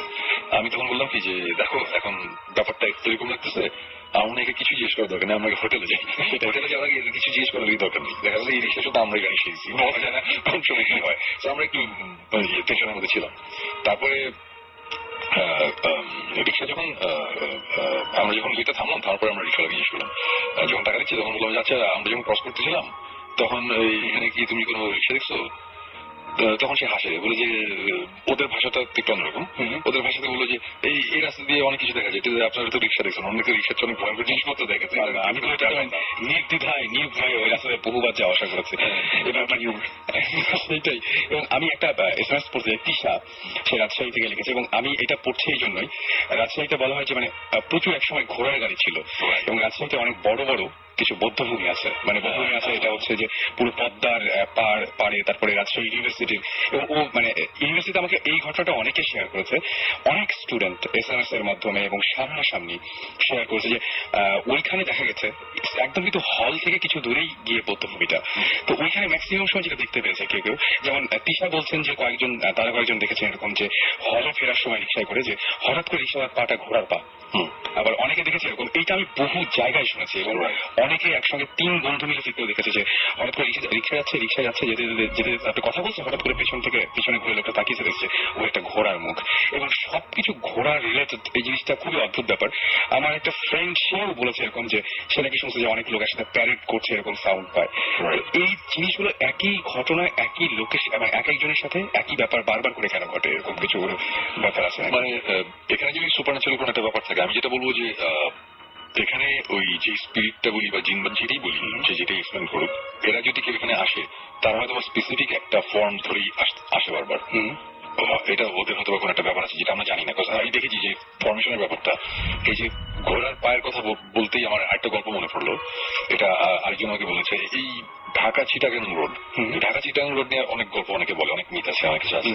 অনেক ট্রাক ড্রাইভাররা নাকি ট্রাক চালাতে চালাতে দেখে যে একটা রাস্তা দেখে, ওই রাস্তা দিয়ে যখন যেতে চায় তখন দেখে যে রাস্তা একটা খাপ এবং ট্রাক উল্টে পড়ে। এই টাইপের ঘটনাটা শুনেছি। তো এরকম একজনের সাথে একদিন রাতে বসে গল্প করছিলাম। তা আমাদের ঘটনাটা হচ্ছে এরকম, সেটা হচ্ছে যে আমরা ঢাকা থেকে চিটাগাঙে রওনা দিয়েছি, এটা আমাদের ঘটনা। হ্যাঁ, মানে কিভাবে গল্পটা সেটা বলি। ঢাকা থেকে চিটাগাঙে রওনা দিয়েছি আমরা 3টা ফ্রেন্ড, এবং তারপরে পথে আমরা ওই যে একটা রেস্টুরেন্ট ছিল কুমিল্লার দিকে হাইওয়ে, তো ওখানে আমরা থেকেছি, আমরা রাতে কফি খাচ্ছি। তো আমি ড্রাইভ করছিলাম, আর ড্রাইভ করছিল হচ্ছে আমার ড্রাইভার। তো আমরা পিছনে বসা 3জন, আমরা গল্প করতে আসছি, কফি খেতে নামলাম। তো কফি খেতে বসেছি, হঠাৎ করে আমার খুব একটা অস্বস্তি অন্যরকম লাগছে আর কি। তো তখন আমার ফ্রেন্ড বলছে, সঙ্গে কি হয়েছে, আপনি এরকম চুপ মারে গেলেন কেন? আমি বলছি, না আমার ভালো লাগছে না, চিটাগাং যাবো, অনেক মজা হবে, আমরা গিটার টিটার নিয়ে যাচ্ছি, গান বাজনা করবো, কিন্তু আমার কাছে কেমন জানি মনে হচ্ছে যে আমাদের মজাটা হবে না। মানে তো আমার এবার এরকম মাঝে মধ্যে আমি বলিতে আমার ফ্রেন্ড অভ্যস্ত, তো আমরা জানি না কোনো ব্যাপার না, সঙ্গে এগুলো চিন্তা করি না, চিন্তা করলেই হবে, কোনো ব্যাপার না। তো আমরা গাড়িতে উঠলাম, ওঠার পরে আমরা গাড়ি করে রওনা দিচ্ছি, এবং আমি তখন ড্রাইভারকে বললাম যে তুমি একটু সাবধানে গাড়ি চালাও, রাস্তা দেখে সাবধানে চলুন। ড্রাইভার সাবধানে যাচ্ছে, যেতে যেতে আমরা মিরসরের দিকে গেলাম। মিরসরের ওখানে যাওয়ার পরে হঠাৎ করে গাড়ি স্লো হয়ে গেল, এবং তারপর গাড়িটা বন্ধ হয়ে গেল, এবং গাড়ি আর স্টার্ট নেয় না। তখন তো আমরা পড়েছি একটা মুশকিলের মধ্যে, এবং এরকম একটা জায়গা আশেপাশে কিচ্ছু নেই, মানে ততক্ষণে রাতও হয়ে গেছে, এবং যেসব দোকান থেকে ওগুলো তো বন্ধ হয়েছে। তা আমরা দূরে একটা আলো দেখলাম, কোনো মতো গাড়িটা ঠেলে আলোর কাছে নিলাম, দেখলাম যে একটা টঙের দোকান আছে, চার দোকান থাকে যে এরকম। তো ওখানে অ্যাকচুয়ালি ট্রাক এগুলো এসে বসে। তো বসার পরে ওখানে ওরা আড্ডা বাজি দেয়, চাটা খায়, এটা ব্যবস্থা সারা রাত দোকানটা খোলা থাকে। তা আমরা তার বললাম যাই হোক, একটা দোকান পাওয়া গেছে, তা ওখানে গিয়ে থামলাম। থামার পরে ওখানে ওই কিছু ট্রাক ড্রাইভার আছে, এর সাথে আমরা গল্প শুরু করলাম। গাড়ি এখন কিছু করা যাচ্ছে না, ড্রাইভার এখন গিয়েছে ওখানে খোঁজ খবর নিয়ে, দেখা গেল যে ওইখানে একটা গ্রাম আছে, গ্রামে একটা টেকনিশিয়ান আছে যে কিনা গাড়িটা ঠিক করতে পারবে, হয়তো একটা মেকানিক, ওকে সে আনতে গেছে। ওখানে একটা টোকাই টাইপের টিকা ছিল, তাকে নিয়ে এসে গাড়িটা রাখা আমাদের ওখানে, কিছু করার নাই, আমাদের 2 ঘন্টা হয়তো বসে থাকতে হবে। আমরা বসে আছি, তো তখন গল্প হচ্ছিল। আমি এই গল্পটাকে শেষ করি। ঘটনা হচ্ছিল যে আলটিমেটলি আমাদের গাড়ি ঠিক হয় নাই। আমাদের পরের দিন সকালবেলা আমাদের একটা ট্রাকের সাথে দড়ি দিয়ে আমাদের আমার গাড়ি ছিল তখন পাজেরোটা টেনে আমাদের ওই ইয়েতে নিয়ে তোমার ওই চিটাগাং নিয়ে রবীন্দ্রনাথ যদি ঠিকঠাক করে আমরা ব্যাক করেছিলাম। তো আমাদের মজা হয়নি চিটাগাং, যেটা সাসপেক্ট করেছিলাম। বাট ব্যাপার হচ্ছে যে ওই দোকানে যখন বসেছিলাম তখন আমাদের অনেক ধরনের ক্যারেক্টার দেখেছি, অনেকের সাথে গল্প হয়েছে। তো ওখান থেকে আমি একটা গল্প বলি, সেটা হচ্ছে যে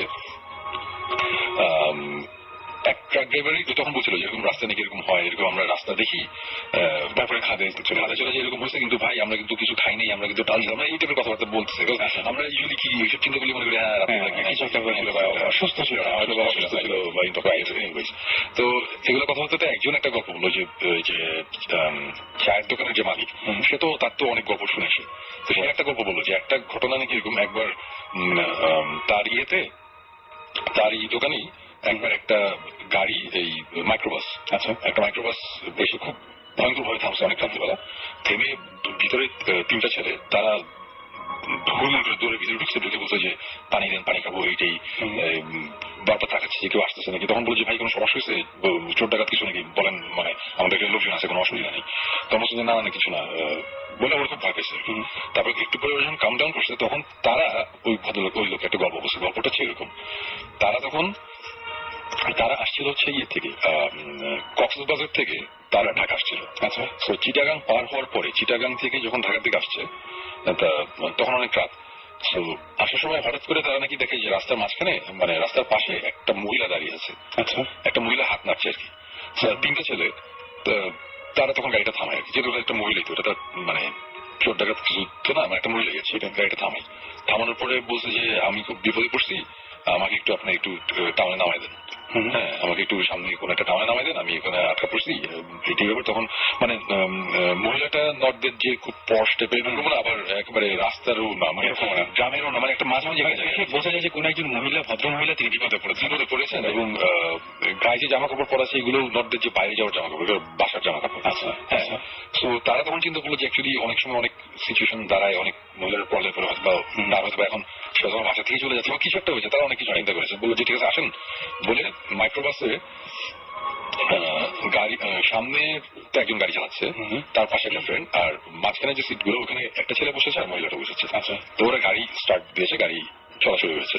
তো গাড়ি চলছে, হঠাৎ করে মাঝখানের সিটে যে বসেছিল সে হঠাৎ করে মহিলার দিকে তাকালো। আমি এই গল্পটা কেন আসছে এখন বললে বুঝতে পারবেন।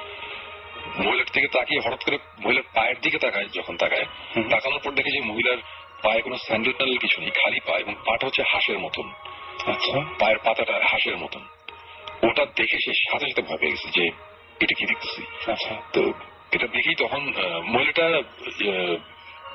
মানে জানালা দিয়ে বাইরে তাকিয়ে আছে আর কি। সে বাইরেটার দিকে দেখে সে আস্তে করে সামনের ছেলেটাকে মানে গুতা দিচ্ছে, মানে কিছু একটা বলতে যাচ্ছে কিন্তু পারতেছে না, আমার ভয় হচ্ছে যে মহিলার যে টের পায় যায়। সে তখন প্রচন্ড ভয় পেয়ে গেছে, বুঝতে পারছি। তখন সে যেটা করলো, একটা বুদ্ধিমানের মতো একটা কাজ করলো। সে যেটা করলো, সে নাকি তার মোবাইল ফোনটা বের করে এসএমএস করলো সামনের ফ্রেন্ডটাকে, আচ্ছা, যে আমার পাশে যে বসে আছে সে মানুষ না, তার পা হাঁসের মতন, নাম কিরিং। মানে এরা কিন্তু শিক্ষিত ছেলে গেল, মানে তো এইটা যখন সামনে যে গাড়ি চালাচ্ছিল ওদের মধ্যে কারো একজনের কাছে এসএমএস করেছে, সে যে দেখেছে, দেখে বুঝতে পারছে যে এই ব্যাপার। তখন সে তারা দুজন আবার জিনিসটা শেয়ার করেছে, করার পরে তারা আবার এসএমএস ব্যাক করেছে যে আমরা হঠাৎ করে গাড়িটা থামাবো, তুই দরজাটা খুলেই তাকে ধাক্কা দিবি। আচ্ছা, এটা হচ্ছে প্ল্যান। আচ্ছা, হ্যাঁ। তো ওরা প্ল্যান করছে, আচ্ছা ঠিক আছে, ও এসএমএস করছে, সবকিছু ঠিকঠাক চুপ করে বসে। মহিলা চুপ, মানে মহিলা ওদের দিকে তাকাচ্ছে না, সে বাইরে জানালা দিয়ে এই রাস্তা দেখছে আর কি, এইভাবে বসে চুপ করে বসেছে আর কি, কোনো নড়াচড়া কিছু নাই। তা যখন হঠাৎ করে গাড়িটা একটু স্লো হতে হতে ও তো সিগন্যাল পেয়ে গেছে যে এখন গাড়িটা হয়তো বা হার্ট ব্রেক করা হবে, ওকে। এবং যখন হার্ট ব্রেকটা করেছে সাথে সাথে সে ওই মাইক্রোবাসের দরজা মহিলার সামনে দিয়ে, মানে মহিলার উপর দিয়ে দরজাটা খুলে মহিলাটাকে একটা ধাক্কা দিয়েছে।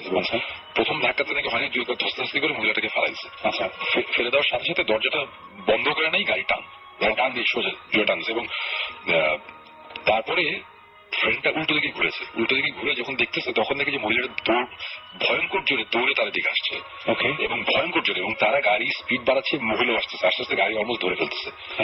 এবং খুব মানে ওরা যেটা বলছে যে মানে বিভৎস অবস্থা, মানে দেখি ভয় লাগতেছে। আমার শুনে এখন মানে অনেক বড় বড় পা ফেলে ভয়ঙ্কর ভাবে আসতেছে, মানে পড়লে লাফে লাফে আসে, এই টাইপের একটা সিচুয়েশন আর কি। এই করতে করতে একটা সময় তারা কোনো মতে মানে আর কভার করতে পারেনি, পিছনে যেটাই ছিল মহিলা তারা, এবং তারা ফার্স্ট যে লাইট দেখেছে ওখানে সে গাড়িটা থামায় আর কি, গাড়িটা থামায় ওই দোকানটার মধ্যে।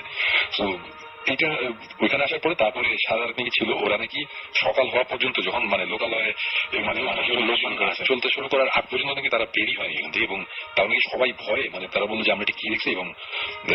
এবং ওই ভদ্রলোক বললো যে চায়ের দোকানের মালিক, সে বললো যে আমি এরকম অনেক গল্প শুনি, অনেক কিছু শুনি আর কি। আচ্ছা, তো আমি আরেকটা গল্প বলি, এই ঢাকা চিটাগাং রাস্তারই। ঢাকা চিটাগাং রাস্তা দিয়ে, এটা হচ্ছে আমার ফ্রেন্ডের মামা, উনি গাড়ি করে যাচ্ছিল, যেতে যেতে এরকম রাত্রেবেলা হঠাৎ করে মানে আউট অফ নোওয়্যার দেখে যে এরকম সেম ঘটনা, একটা মহিলাটি কাছের সামনে এসে দাঁড়িয়ে গেছে। আচ্ছা, অনেক কষ্টে হার্ট ব্রেক করেছে, মানে অলমোস্ট মানে মহিলাটাকে মেরে দিয়েছিল এরকম একটা অবস্থা। তা এটা দেখে মানে গাড়িটা মহিলাটাকে ততক্ষণে ক্রস করে চলে গেছে পাশ দিয়ে, মানে পাশ দিয়ে কাটিয়ে মানে একটু হলে খাদে পড়ে যেতে হবে, মানে এরকম একটা সিচুয়েশন। সাথে সাথে গাড়ি থামালো, থামিয়ে মানে ভদ্রলোক প্রচন্ড চেতে গেছে যেটা কি মানে রাত্রেবেলা এইভাবে মারা যেতে পারতো। সে গাড়ির দরজা খুলে ঘুরে উল্টো দিকে হাঁটা দিয়ে মহিলার কাছে আসছে যে আপনি ফাইজলামি করেন, মানে গালাগালি করে পারলে যে আরেকটু মরে যেতেন, কি করেন এই করেন। তো মহিলা নাকি যখন তার দিকে ঘুরছে, ঘোরার পর নাকি দেখে যে মহিলার মাথায় কাপড় দেওয়া ছিল। ঘোরার পরে সে রিয়েলাইজ করলো যে মহিলাটার মাথার মধ্যে কাপড় আছে, মহিলাটার কোনো মাথা নাই, কিছু নাই, মানে পুরো ইনভিজিবল টাইপের একটা ব্যাপার, মানে ভিতরে পুরো খালি, মানে শাড়ির আদলটা আছে, শাড়ি ব্লাউজের আদলটা আছে, কিন্তু অ্যাকচুয়ালি কেউ এক্সিস্ট করছে না এখানে। ওটা দেখে সে ভয় পেয়ে দৌড়ে গাড়ির মধ্যে উঠেছে, গাড়ির মধ্যে উঠে এবং গাড়ি দিয়ে টান দিয়ে তার ওখান থেকে চলে আসে। এবং গাড়িতে কিন্তু খালি যে ওই আমার ফ্রেন্ডের মামা ছিল তা না, আরো 2-3 জন ছিল, এবং সবার কথা একই, হ্যাঁ আমরা এই জিনিসটা দেখেছি। এবং মানে কিছু ছিল না, মানে গাড়িতে যারা ছিল তারা স্পষ্ট দেখেনি, কিন্তু যে সামনে গেছে সে বলছে আমি দেখছি এই জিনিসটা, এবং কেউ নাই, জাস্ট একটা ফিগার আর কি। ওকে, তো এই ঢাকা চিটাগাং রাস্তার এই গল্পগুলো খুব ইন্টারেস্টিং। এবং আমি যথেষ্ট জানি যে ঢাকার কাছাকাছি এরকম ঘটনা ঘটে। আমরা শুনেছি যে জীবন ভাই ছিলেন, জীবন ভাই যে ঢাকা আসলে রোডে এরকম দেখা যায়, ঢাকা এক্সপিরিয়েন্স। এবং আমি সেটাই বলছি যে আপনি শেয়ার করেছেন, আমাদের ওই দিন একজন লিসনারও ছিলেন, তিনিও শেয়ার করেছেন সেম, তার সাথে সেম ঘটনাটা ঘটেছে। এবং আমি একটা জিনিস দেখেছিলাম যে আমি নিজে যেটা আমার ঘটেছিল সেটা হতে পারে অন্য কিছু, কিন্তু এগুলোর সাথে মানে যখন এগুলো শুনেছি তখন আমার কাছে স্বাভাবিক লাগেনি। আর আমি যেটা দেখি যে যতবারই গাড়িটা আসে কারো না কারো কোনো না কিছু একটা প্রবলেম হয়। যেমন আমার হয়েছিল যে অনেক জোরে, মানে আশেপাশে চারপাশে কোনো মানুষ নেই, আমি সঙ্গে সঙ্গে দৌড়ে একদম জাস্ট মাথাটা ঘুরিয়ে সঙ্গে সঙ্গে গ্লাসের বাইরে তাকিয়েছি, কোনো মানুষ চারপাশে নাই, কিন্তু গাড়ির সাথে অনেক বড় ইট ফেললে যেরকম হয় না ঠিক সেরকম, এবং গাড়িটা কোথায় লাগলো কিছু বোঝা গেল না। এবং আমাদের ড্রাইভার গাড়ি বললো কি আচ্ছা এখানে মনে হয় গাড়ি হবে চিন্তাই করে, হ্যাঁ আমরা এখন দেখছি না, কি ক্ষতি হচ্ছে এটা পরে দেখছি। একদম তারপরে মাঝের রোড পর্যন্ত আমরা কোনো কিছু দেখিনি, খুব জোরে টান দিয়ে এসেছি এবং অনেক জোরে শব্দ হয়েছিল এবং গাড়িটা থেকে নেমে যখন আমরা দেখলাম গাড়ির কোথাও কোনো ধরনের কোনো মানে দাগ কিচ্ছু নাই, কিন্তু শব্দটা আমরা 4-5 জন গাড়িতে ছিলাম, সবাই একসাথে পেয়েছিলাম ওই একই রাস্তায়। এই শব্দ এবং এই যে রাস্তার ব্যাপার, আমি এখন আমাদের একটা ঘটনা বলি। এই ঘটনাটা এটা হচ্ছে 2008-এর ডিসেম্বরের ঘটনা। সেন্ট মার্টিন যাচ্ছি আমরা গাড়ি করে, এবং গাড়ি করে সেন্ট মার্টিন যাচ্ছি, এবং আমাদের ব্যাপারটা হচ্ছে আমরা ডিসিশন নিয়েছি রাত 10:30টার সময় আমরা সেন্ট মার্টিন যাবো। আচ্ছা, আমরা জানি সকাল 7টার সময় না 5টার সময় কখন জানি একটা গাড়ি যায়, একটা জাহাজ ছাড়া হচ্ছে 7টার সময় বোধ হয় না 8টার সময়। তো আমাদের এরকম একটা ব্যাপার হয়েছে যে আমাদের সেন্ট মার্টিন যেতে গেলে আমাদের কক্সবাজারে গিয়ে পৌঁছতে হবে এই 7 ঘন্টা ম্যাক্স, মানে 6.5-7 ঘন্টা আমাদের পৌঁছতে হবে, নাহলে হবে না। ওকে, সো আমি আমার প্রাউড নিয়ে আমি পাগলের মতো গাড়ি চালাচ্ছিলাম, অনেক কুয়াশা তার মধ্যে চালাচ্ছি আমরা বেশ কয়েকজন।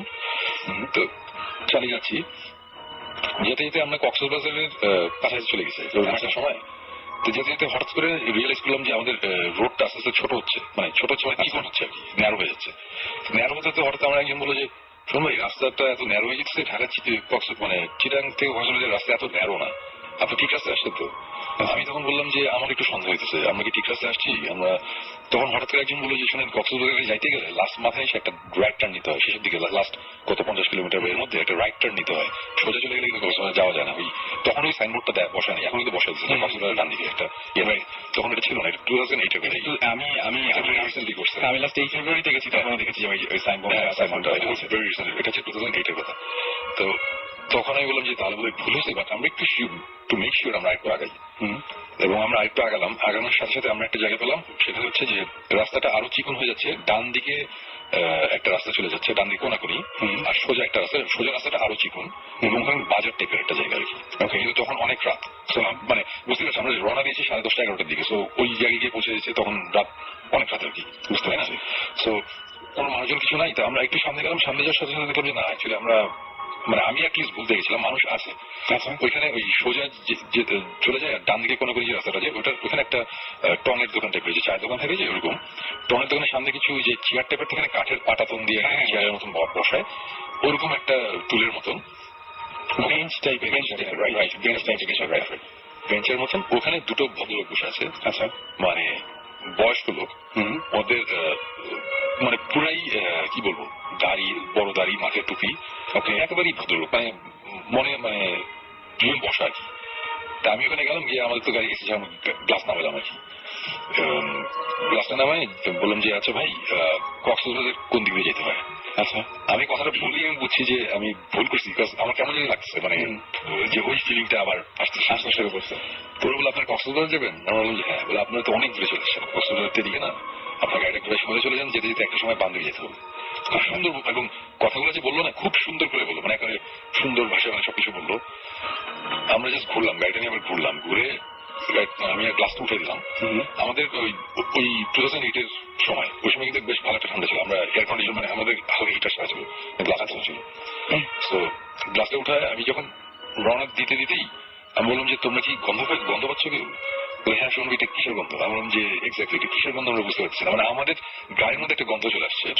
হ্যাঁ, এবং গন্ধটা এখনো পর্যন্ত আমরা অ্যাকচুয়ালি এক্সপ্লেন করতে পারলাম না এই গন্ধটা কিসের। এটা নট যে খুব সুন্দর সুগন্ধি টাইপের একটা গন্ধ, অথবা নট যে খুব দুর্গন্ধ টাইপের, এটা কেমিক্যালও না, এটা একটা আমরা মুখ দিয়ে মানে আমরা এক্সপ্লেন করতে পারবো না। অ্যাকচুয়ালি আমাদের যদি বলা হয় যে এটা কিসের গন্ধ, আমরা বলতে পারবো না। আচ্ছা, তো আমি তখন বললাম যে তোমরা একটু, আমি guys I can't see them, মানে আমি কিন্তু ওদের দেখতে পারতেছি না উইন্ডশিল্ড, মানে মাই গড। হ্যাঁ, তার সাথে সাথে একজন ঘুরে, আমাদের মধ্যে একজন ঘুরলো, উপরে বলে শুনবে টান দেন, আমি গাড়ি নিয়ে টান দিচ্ছি সাথে সাথে।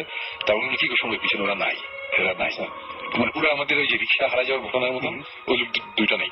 ওই লোক দুটো হয়তো একটু কয়েক স্টেপ হাঁটলে হয়তো গলির মধ্যে চলে যেতে পারে, নাও দিতে পারি, বাট এবং আমাদের কাছে সবচেয়ে উইয়ার্ড যে জিনিসটা লেগেছে যে এরকম একটা আইসোলেটেড জায়গায় এই রাত্রে, এরকম এত রাত্রে কেন বসে আছে, আর একটা 3টার দিকে এরকম একটা টাইমে লোকের কিন্তু এই সময় এত রাত্রে, এবং নর্থদের যে এরা রাস্তায় থাকে এরকম লোক কিন্তু না, তাদের থাকার জায়গা নেই এরকম না, তারা বেশ মানে দেখেই মনে হয়েছে যে মানে খুব আলেম টাইপের লোকজন থাকে না কিছু, মানে খুব এবং ভদ্র, এবং দেখলে মানে you feel good at it. But they help bad about it. Yeah, and they helped us.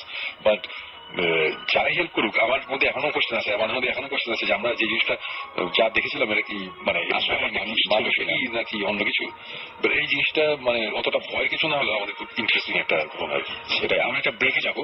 R in the mean time আমি একটু বলতে চাই যে আমাদেরকে SMS করেছেন রাকা, তিনি একটা ঘটনা শেয়ার করতে চান। আমাদের নাফিজ বাসাবো থেকে SMS করেছেন এবং তিনি বলছেন যে তাদের বাসায় কিছু একটা আছে, এটা তিনি ফিল করেন এবং তিনি বলছেন যে তার 2-3 কাজিন তারা হচ্ছে এই ব্যাপারটা দেখেছে এবং আমি চেষ্টা করবো আপনাকে কল দেওয়ার। এছাড়াও রাজু আবার বলেছেন রাজশাহীর এই ঘটনাটা। এবং আমার এখানে সময় খালি একটা ছোট্ট কথা বলবো যে আমার ভাইয়া উনি রাজশাহী মেডিকেলে পড়তেন, আমি যে জন্য বললাম ঘটনাটা, এবং এখন উনি ডাক্তার এবং আছেন নিউ ইয়র্কে, এবং সেখানেও তিনি এখন ডাক্তার হিসেবে আছেন এবং তাকে এগুলো বিশ্বাস করানো একেবারে অসম্ভব এবং তিনি যুক্তি দাঁড় করে দেন। কিন্তু তার সাথেও এই ঘটনাটা ঘটেছে। তারা আমি ওই যে বললাম যে 3-4 জন একসঙ্গে তারা মেডিকেল কলেজ যখন ছিল তখন হলে ফিরছিল আর কি, অনেক রাতে হলে ফিরছিল কনসার্ট দেখে, এবং সেই সময় এই ঘটনাটা হচ্ছে এবং ওই সময় রাস্তায় অনেক মানুষ।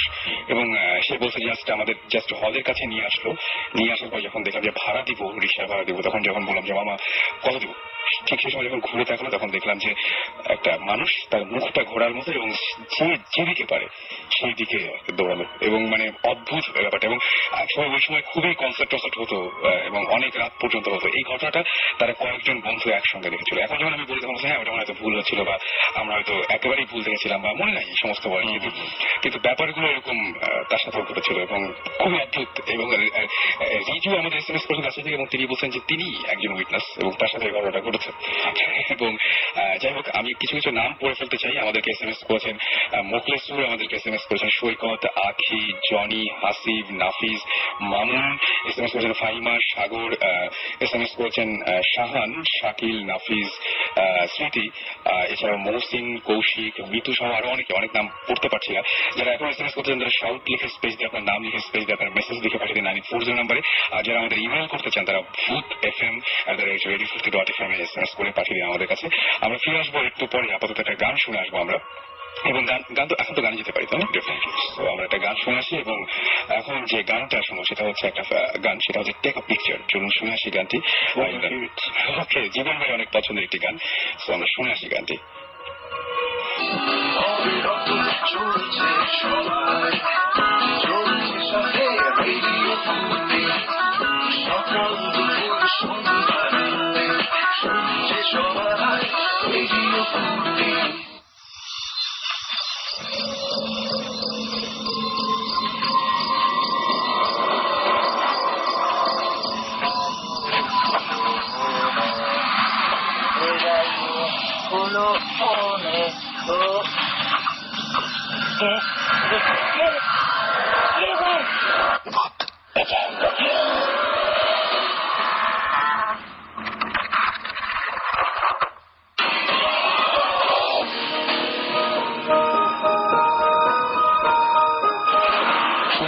রেডিও 50 চলছে ভূত FM, সাথে আছে রাসেল কোর্টে। সময় এক্স্যাক্টলি সকাল 11টা বেজে 1টা বেজেছে 40 মিনিট। সকাল না, এখন মাঝরাত, একদম পুরোপুরি মাঝরাতের সময় পেরিয়ে গেছে। এবং এই সময় আমি দেখতে পাচ্ছি প্রসূন আমাদের SMS করেছেন এবং তিনি বলছেন যে তার মাঝে মাঝে দম বন্ধ হয়ে যাচ্ছে, সকালে তার দম বন্ধ হয়ে গেছিল ঘুমানোর সময়।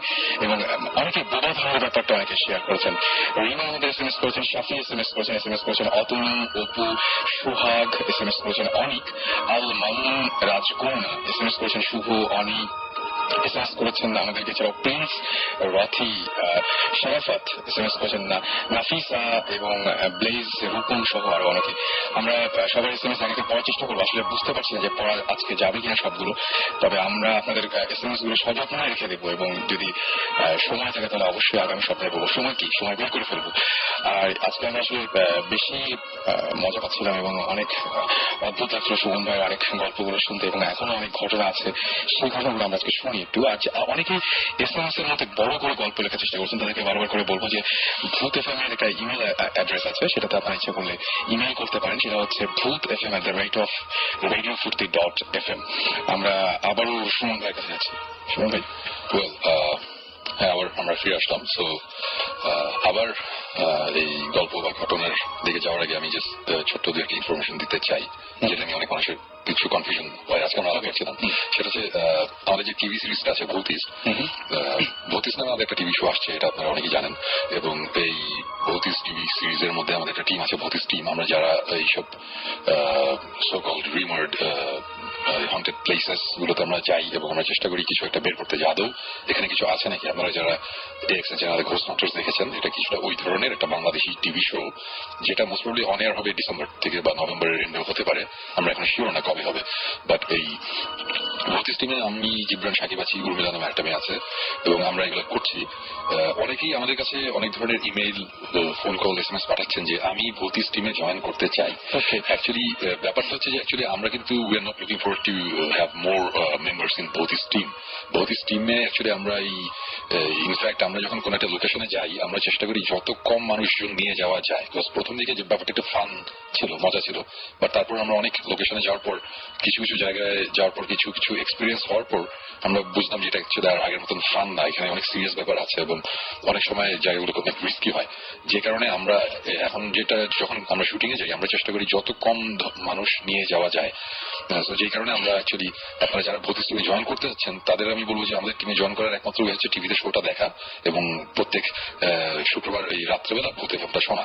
এটা হলেই কিন্তু আমাদের টিমে জয়েন করা হবে। আপনাদের অনেক এক্সপিরিয়েন্স, অনেক কিছু শুনবেন, জানবেন, ফার্স্ট টাইম শুনবেন। এবং যখন ভৌতিক টিভি শোটা অন এয়ার হবে, অন এয়ার হওয়া শুরু হওয়ার পরেও প্রত্যেকটা শো এর আগে আগে আমরা কিছু স্নিক প্রিভিউ আমরা এই ভূত এফএম এ দিব। আপনারা জানতে পারবেন যে নেক্সট এপিসোডে কি হচ্ছে, বা অনেক সময় অনেক কিছু আনএক্সপ্লেইনড থাকলে আমরা হয়তো ওই এপিসোডের ব্যাপারটা পরের এপিসোডে আমরা এখানে আপনাদের জন্য ক্লিয়ার করে দিব। বাট ভৌতিক টিমে এই মুহূর্তে আমরা অ্যাকচুয়ালি কোনো মানুষ বা কাউকে নেওয়ার মধ্যে কোনো প্ল্যান নাই, এবং আমরা সঙ্গত কারণেই আমরা কাউকে এখানে নিতে যাচ্ছি না। সো এখানে হয়তো একটা ভুল বোঝাবুঝি আছে, এটা আমরা ক্লিয়ার করার জন্য বললাম। আর ভৌতিকের স্পেলিংটা, ভৌতিকের স্পেলিং একটা কনফিউশন আছে। অনেকে আমি দেখেছি যে সার্চ ইউটিউবে দিয়ে হচ্ছে, আমি ভাবছি অনেকেই ভি দিয়ে লেখে, বাট ভি না, এটা হচ্ছে ভূত এফএম এর মতনই BH দিয়ে, BHOUTIST। ভৌতিক ট্রেলার বা কিছু দিয়ে সার্চ দিলে ইউটিউবে আমাদের ট্রেলারটা আপনারা দেখতে পারবেন। দেখলেই বুঝতে পারবেন যে অ্যাকচুয়ালি অনুষ্ঠানটা কি ধরনের হবে। ট্রেলারটার প্রথমে 1-1.5 মিনিট একটা নাটক আছে, তারপরে আছে একটা রিয়েলিটি টিভি শো টাইপের একটা জিনিস। তো আমাদের ইনভেস্টিগেশন। তো আমাদের অনুষ্ঠানটা হবে দুটো পর্বে, একটা ঘটনার। ফার্স্ট এপিসোডে থাকবে একটা নাটক টাইপের একটা গল্প, যে গল্পটা নিয়ে মানুষজন কথা বলে। সেকেন্ড এপিসোডে থাকবে যে অ্যাকচুয়ালি গল্পটা কতটুকু সত্যি, কতটুকু মিথ্যা, সেটা ইনভেস্টিগেট করতে আমরা সেকেন্ড এপিসোডে রিয়েলিটি টিভি শো স্টাইলে আমাদের সেকেন্ড এপিসোডটা আমরা করবো। এভাবে এই ফরম্যাটে আমাদের ভৌতিক স্টোরিটা হবে। এবং সামনে এটা কোন চ্যানেলে আসবে বা কবে দেখানো হবে, কোথায় দেখানো হবে, এইগুলোর ব্যাপারে আমরা অফিসিয়ালি আমরা এই ভূত এফএম থেকেই আপনাদের সবাইকে জানিয়ে দেবো যে কবে কি হচ্ছে। সো আপনারা ক্লিয়ার থাকতে পারবেন এই ব্যাপারটা নিয়ে। এই হচ্ছে আমার প্রথম যে কথাটা বলার ছিল বললাম। এখন আমরা আবার ঘটনায় ফিরে যেতে পারি। ঘটনাটা শুনতে চাই, যেটা আপনি একটু আগে বলছিলেন, আমাকে বললেন না যে একদম রাইট, একটু আগে আমরা চা খেতে খেতে যেটা নিয়ে আলাপ করলাম। এই ঘটনাটা হচ্ছে বেশ আগের কথা, 1990 সালের কথা, 1990 কথা। তখন আমি SSC পাস করেছি জাস্ট। আমরা আমাদের স্কুল থেকে, আমি গভর্নমেন্ট স্কুলে ছিলাম, আমাদের স্কুল থেকে আমরা 19 জন ফ্রেন্ড জীবনে প্রথমবারের মতন মোস্ট প্রবাবলি মানে প্যারেন্টস ছাড়া ঢাকার বাইরে ঘুরতে গেলাম। আমাদের প্ল্যান ছিল আমরা যাবো চিটাগাং আর কক্সবাজার, মেইনলি কক্সবাজারটি প্ল্যান ছিল। কক্সবাজার আমরা ঘুরতে গেলাম, ঘুরে ফেরার সময় তখন তো আর এই ট্রান্সপোর্টেশনের অবস্থা এত এরকম ছিল না। সো আমাদের তখন ডেফিনেটলি একটা পিট স্টপ নিতে হয়েছিল চিটাগাং ফেরার সময় আর কি। তো চিটাগাংয়ে আমরা যখন উঠলাম তখন সেখানে আমাদের এক ফ্রেন্ডের উপরে হাই লেভেলের কানেকশন ছিল। সো আমরা ওই তখন যে চিটাগাং যে সার্কিট হাউসটা ছিল, ওই এখন তো নতুন একটা সার্কিট হাউস হয়েছে, তখন পুরোনো সার্কিট হাউসটা ছিল, ওখানে আমরা উঠেছিলাম। তো ওই সার্কিট হাউসটা তে ওঠার পরে বেশ পুরোনো পাহাড়ের উপরে সুন্দর একটা জায়গা। তো আমরা ওখানে উঠলাম, আমরা 19টা ফ্রেন্ড। ওঠার পরে ওখানে একটা চৌকিদার টাইপের একজন ছিল, মানে তার সাথে আমরা রাত্রেবেলা গল্প করতে বসলাম আর কি। আমি তো বললাম যে আপনাদের জায়গাটাতে খুব স্পুকি, একটু ভয়ঙ্কর কোনো গল্প আছে কিনা। তখন সে আমাদের কিছু বেশ ভয়ঙ্কর কিছু গল্প টল্প বললো যে এখানে এই হয় ওই হয়, রাত্রেবেলা এটা দেখা যায় ওটা দেখা যায়। তো আমি আপনাদের একটা রিকোয়েস্ট করি, আমরা দুটো রুম পেয়েছিলাম, আমরা 19 জন ছেলে দুটো রুম পেয়েছিলাম। একটা রুমের মধ্যে একটা ছোট একটা রুম, এটা হচ্ছে একবারে কর্নারের দিকে পিছনে, আর আরেকটা হচ্ছে ফ্রন্টের দিকে বড় একটা রুম, বারান্দার সামনে বিশাল বড় একটা রুম। তো আমরা ছিলাম 19 জন মানুষ, 19 জন মানুষের এই দুটো রুমে থাকতে হবে। তাই একটা রুমের মধ্যে হয়তো বা 5-6 জন আটায় ফেলা যাবে, আরেকটা রুম বিশাল বড়, ওটার মধ্যে আমরা অনেকে থাকবো, এরকম একটা প্ল্যান। তো আমরা গিয়ে ফার্স্ট রুম টুম দেখলাম, খুব ভালো বড় বারান্দা, তার পাশ দিয়ে যে ছোট রুমটা একটা প্যাসেজ আছে, প্যাসেজ দিয়ে ঢুকেই লেফট সাইডে লাস্টে একটা রুম আছে ছোট। তো ওই রুমটা না অ্যাকচুয়ালি দিনের বেলা যখন আমরা এসেছি ওই প্যাসেজ দিয়ে যখন হাঁটছি তখনই প্যাসেজটা অন্ধকার লাগে মানে। আর সার্কিট হাউসটা তো অনেক পুরনো, বড় বড় জানালা, বড় বড় দরজা, অনেক উঁচু সিলিং, মানে দেখতে একটু অন্যরকম লাগে আর কি। তা আমাদের মধ্যে সবাই বললাম যে এটা এই দিনের বেলা এরকম লাগতেছে, রাত্রেবেলা কি হবে, আমরা কেউ কেউ থাকবো না থাকবো, এটা নিয়ে তখন একটা কনফিউশন সৃষ্টি হলো।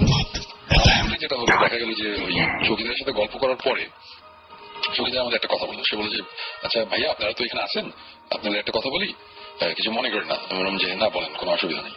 তখন বললো যে আপনাদের যে ছোট রুমটা দেওয়া হয়েছে ওই রুমটার মধ্যে আপনারা থাকেন না। তখন আমরা বললাম যে কেন ওই রুমে থাকবো না কেন? বলে না থাকে, এত কিছু যে আপনারা ভয় পাবেন, বাচ্চা মানুষ, ওই রুমে আপনারা থাকেন না, ওই রুমটা অ্যাকচুয়ালি ভালো না, ওই রুমে থাকার দরকার নেই। তখন আমি বললাম যে কি ভালো নাকি, মানে আমরা সবাই কোশ্চেন জিজ্ঞেস করতেছি কি ব্যাপার। তখন বললো যে ওই রুমে একজন ভদ্রলোক সুইসাইড করছিল এবং আরেকজন এখানে ছিল, রাত্রেবেলা পাগল হয়ে গেছে, পরের দিন সকালবেলা তাকে দেখছি যে পাগলামি করতেছে, এই টাইপের নাকি সিচুয়েশন। তো আমরা তো আমাদের কাছে খুব ইন্টারেস্টিং লাগলো, আচ্ছা ঠিক আছে এরকম ঘটনা, ওকে ফাইন ঠিক আছে। তা আমরা আলটিমেটলি সবাই একটু ভয় পেয়েছিলাম, তখন আমি বাচ্চা ছিলাম, ছোট ছিলাম। তো দেখা গেল যে আমরা 19টা ছেলে আমরা একটা রুমের মধ্যে গাদাগাদি করে আমরা ওখানেই থাকতেছি। আমরা আর ওখান থেকে বের হলে বারান্দা যাই, কিন্তু ওই রুমের দিকে আর যাই না, বিকজ বারান্দাটা অনেক লম্বা বারান্দা, বারান্দা লাস্ট মাথায় গিয়ে ডান দিকে প্যাসেজটা ক্রস করে বাম দিকে গেলে রুমটা পাবো, ওই রুমে কেউ যাচ্ছি না। এটা নিয়ে অনেক কথাবার্তা হচ্ছে। তো হঠাৎ করে আমাদের ফ্রেন্ডের মধ্যে হঠাৎ করে একটা শুরু হলো, যাচ্ছে ঠিক আছে এই রুমে এত কার সাহস আছে, ওই রুমে কে গিয়ে থাকতে পারবে, কে যাইতে পারবো, মানে রাতে থাকতে হবে না, কে গিয়ে জাস্ট যাইতে পারবো ওই রুমের মধ্যে। তখন আমি বললাম যে আমি পারবো, আমি খামাকে একটু সাহস দেখানোর জন্য মাত বলি আচ্ছা না আমি পারবো। তখন বলে আচ্ছা ঠিক আছে তুই যা, তুই যে থাক, আমার ফ্রেন্ডরা বলতেছে। আমি বললাম হ্যাঁ অসুবিধা নেই আমি যাবো। তা আমাদের মধ্যে তখন দুইজন বললো কি যে না থাক, একলা যাওয়ার, অনেকে আবার অনেক ভয় পেয়েছে, বলে যে না থাক একলা যাওয়ার দরকার নেই, তুই আরো 2-3 জন নিয়ে যা। আমরা না 2-3 জন লাগবে না, আমি একই যাবো। বলেছে না 2-3 জন নিয়ে যাই, এটা বাড়াবাড়ি হয়ে গেছিল, ওটা একটু বেশি হয়ে গেছিল। আর আমি তো মনে অনেক খুশি, আচ্ছা আরো 2-3 জন দিচ্ছে, থ্যাংক ইউ, তার উপর দেওয়ারই না লাগবে না, এরকম ভাব নিচ্ছি আর কি। এরকম একটা সময় বললাম যে আচ্ছা ঠিক আছে যাবো। তো এখন আমরা যে ওই রুমে যাবো, ওই রুম থেকে যে ঘুরে আসবো, এটা তো এই রুম থেকে দেখা যাবে না, লাস্ট মাথা গিয়ে আবার ডান দিকে প্যাসেজে যেতে হয়। তো আমরা যে আদৌ গিয়েছি এটা একটা প্রুফ লাগবে, তো কি প্রুফ রাখা যায়? তখন বললো যে কোনো একটা জিনিস ওখানে রেখে আসতে হবে। আচ্ছা, তো তখন আমি বললাম যে ঠিক আছে। আমি তখন কক্সবাজার থেকে যে বার্মিজ মার্কেট থেকে আংটি কিনেছিলাম, আচ্ছা 5টা আংটি, হ্যাঁ গোল্ডেন কালারের, ম্যাট গোল্ডেন টাইপের। তো আমি বললাম আমার কাছে 5টা আংটি আছে, আমি এখান থেকে একটা আংটি আমি রেখে আসতেছি। তখন বলে যাচ্ছে ঠিক আছে। তখন আমরা রওনা দিলাম, আমরা মোট 4 জন। আচ্ছা, সবাই বাকি 15 জন এখানে বসা, ওইখানে বারান্দার ওখানে দাঁড়ানো, আর আমরা বারান্দা দিয়ে হাঁটা দিয়েছি। হাঁটতে হাঁটতে আমরা লাস্ট মাথায় গেলাম। লাস্ট মাথায় গিয়ে ডান দিকে যেতে হবে প্যাসেজটার মধ্যে। প্যাসেজটাতে যখন ঢুকলাম, ঢোকার সাথে সাথে অনেক ভয় লাগা শুরু করলো, খামাখাই এত ভয় পেতে শুরু করলাম। আমাদের মানে আমি সামনে, আমার ঠিক পিছনে হচ্ছে আরো, আমার পাশে একজন, আমার পিছনে আরো 2 জন। আমার পিছন থেকে হঠাৎ করে একটা ফ্রেন্ড হঠাৎ করে কথা নেই বার্তা নেই, ওরে বাবা গো, ওরে মানে এরকম বলে চিৎকার দিল। ওর চিৎকার শুনে না আমিও ভয় পেয়ে গেলাম, আমিও চিৎকার, 4 জনই চিৎকার দিয়ে আমরা উল্টা দিকে ঘুরে আমরা রুমটায় যেতে পারি, প্যাসেজের ভেতর থেকেই দৌড়ে আবার চলে এসেছি। তো দৌড়ে যখন আসতেছি তখন আমার হাত থেকে একটা আংটি পড়ে যায় আর কি। আচ্ছা, একটা আংটি পড়ে যায়, পড়ে যাওয়ার সাথে আংটিটা যে পড়ে গেল, টং টং টং করে আওয়াজ আমি শুনতেছি, আংটিটা ওই ফ্লোরের মধ্যে পড়লো। আমরা দৌড়ে কোনো মতে আবার ওইখানে চলে আসলাম। আসার সাথে সাথে তো মানে চরম হিউমিলিয়েশন, মানে বাকিরা তো আমাদের মানে পারলি না, মানে পচায় মানে গন্ধ বেরিয়ে ফেলতেছে এবার অবস্থা। তখন আমার তখন খুব গায়ে লাগছে যে না এটা তো হবে না, এটা করলে হবে না। আমি বললাম ঠিক আছে যা, আমরা আসার সময় আমার একটা আংটি পড়ে গেছে, ওই আংটিটা নিয়ে আসবো। তখন আমার সাথে যেই ছেলেটা চিত্র করছিল যে দেখ তুই ওই আংটি মাংটির দরকার নেই, আমার যাওয়ারই দরকার নেই, আমরা হাসি শেষ এখানে। আমি বললাম যে না ওটা আংটিটা আমি নিয়ে যাবো। তখন এই 15 জনের মধ্যে একজন বলতেছে যে না তুই আগে দেখা তোর যে আংটি পড়ছে। তখন বললাম যে দেখ এই আমার হাতে 4টা আংটি আছে, 5টা ছিল, একটা পড়ে গেছে। তখন আবার আমার পকেট টকেট চেক করা শুরু করলো, যে আসার সময় ফেরার সময় তো 5টা নিয়ে আসবেন, হ্যাঁ সুতরাং আগে থেকে দেখে আসলে চেক করা। তখন হঠাৎ করে আমার এক ফ্রেন্ড ওর নাম শশী বলছে চাপাবাজির জায়গা বস না, তুই তো একটা আংটি আমাকে অনেক আগে দিছিস। আমি বললাম যে না আমি তোকে আংটি দিইনি। বলছে না তুই আমাকে একটা আংটি দিছিস কক্সবাজারে যখন তুই কিনছিস, কেনার পরে তোর কাছে আমি একটা আংটি দিয়েছি, যে আংটিটা আমি পরবো, আমি দেখাই গিয়ে তোকে দিয়ে দিব। সাথে সাথে আমার মনে পড়লো তাই তো আংটি তো আমি একটা ওকে দিয়ে দিয়েছিলাম। সো আমার কাছে 4টা আংটি থাকার কথা, তো 4টা আংটির মধ্যে একটা আংটি পড়ে গেলে আমার কাছে 3টা আংটি থাকার কথা অবশ্যই। তো আমার কাছে এখন 4টা আংটি আছে। সো আমার হাত থেকে এবং ফিল আমার যতটুকু মনে পড়ে, এটা অনেক আগের ঘটনা, কিন্তু আমি এখনো আমার মনে হয় যে আমার হাত থেকে আসলে একটা আংটি পড়েছিল, এবং আংটি একটা মাটিতে পড়লে যে টাং টাং টাং যে আওয়াজ হয়, আওয়াজটাও আমি পেয়েছি। আমার কাছে সব ক্লিয়ার। আমি তখন ঘুরে আমার বাকি 3টা ফ্রেন্ডকে বললাম তোরা কি আংটি পরার আওয়াজ শুনিস না? বলে যে আমরা সবাই শুনছি তো আংটি পরে গেছে। আংটিটা একটা ইস্যু ছিল, আংটি আমাদের রেখে আসতে হবে, সবাই কনসার্ন ছিল এই মুহূর্তে। তখন আমি বললাম যে তাহলে এটা কি হলো, আমরা তো শুনলাম এরকম একটা ব্যাপার। এটা নিয়ে আবার আরেকটা হাসাহাসি, সবাই বলতেছে যে আংটি পরে নেই, চাপা বুঝি এটি ব্যাপার। তখন আমি আসলে একটু ভয় পেলাম, বিকজ আমি নিজে ফিল করছি আমার হাতে আংটি পড়ছে। আমি বললাম ঠিক আছে যা, আমরা হারলাম, আমরা যেতে পারবো না, ভয় পেয়েছি আমরা, কিন্তু যা শেষ এখানে। সো ওরা বললো আচ্ছা ঠিক আছে। তো ঘটনাটা কিন্তু জাস্ট শুরু হয়েছে, ঘটনাটা শেষ হয়নি। আমার মজার ব্যাপার হচ্ছে আমরা বসে আছি, আমাদের মধ্যে একটা ফ্রেন্ড হঠাৎ করে, তার ওই ফ্রেন্ডের খুব ট্র্যাজিক একটা ঘটনা ছিল। তার স্কুল লাইফে তার মানে প্রথম যেটা যে ফার্স্ট লাভ টাইপের একটা মেয়ের সাথে তার প্রেম হয়, ক্লাস 9-এ থাকতে, ক্লাস 10-এ থাকতে মেয়েটা মারা যায়। হ্যাঁ, তো মেয়েটা মারা যাওয়ার পর সে খুব আপসেট ছিল বেশ কয়েকদিন। তো ও মাঝে মাঝে খুব আপসেট হয়ে যেত আর কি। তো সে না হঠাৎ করে দেখলাম যে চুপচাপ এক জায়গায় বসে আছে। তো আমরা গেলাম, গিয়ে বললাম যে কি রে তোর কি হয়েছে, চুপচাপ বসে আছে। ও চুপচাপ থাকলে আমরা একটু ইয়ে করতাম আর কি, ওকে একটু ইয়ে করতাম।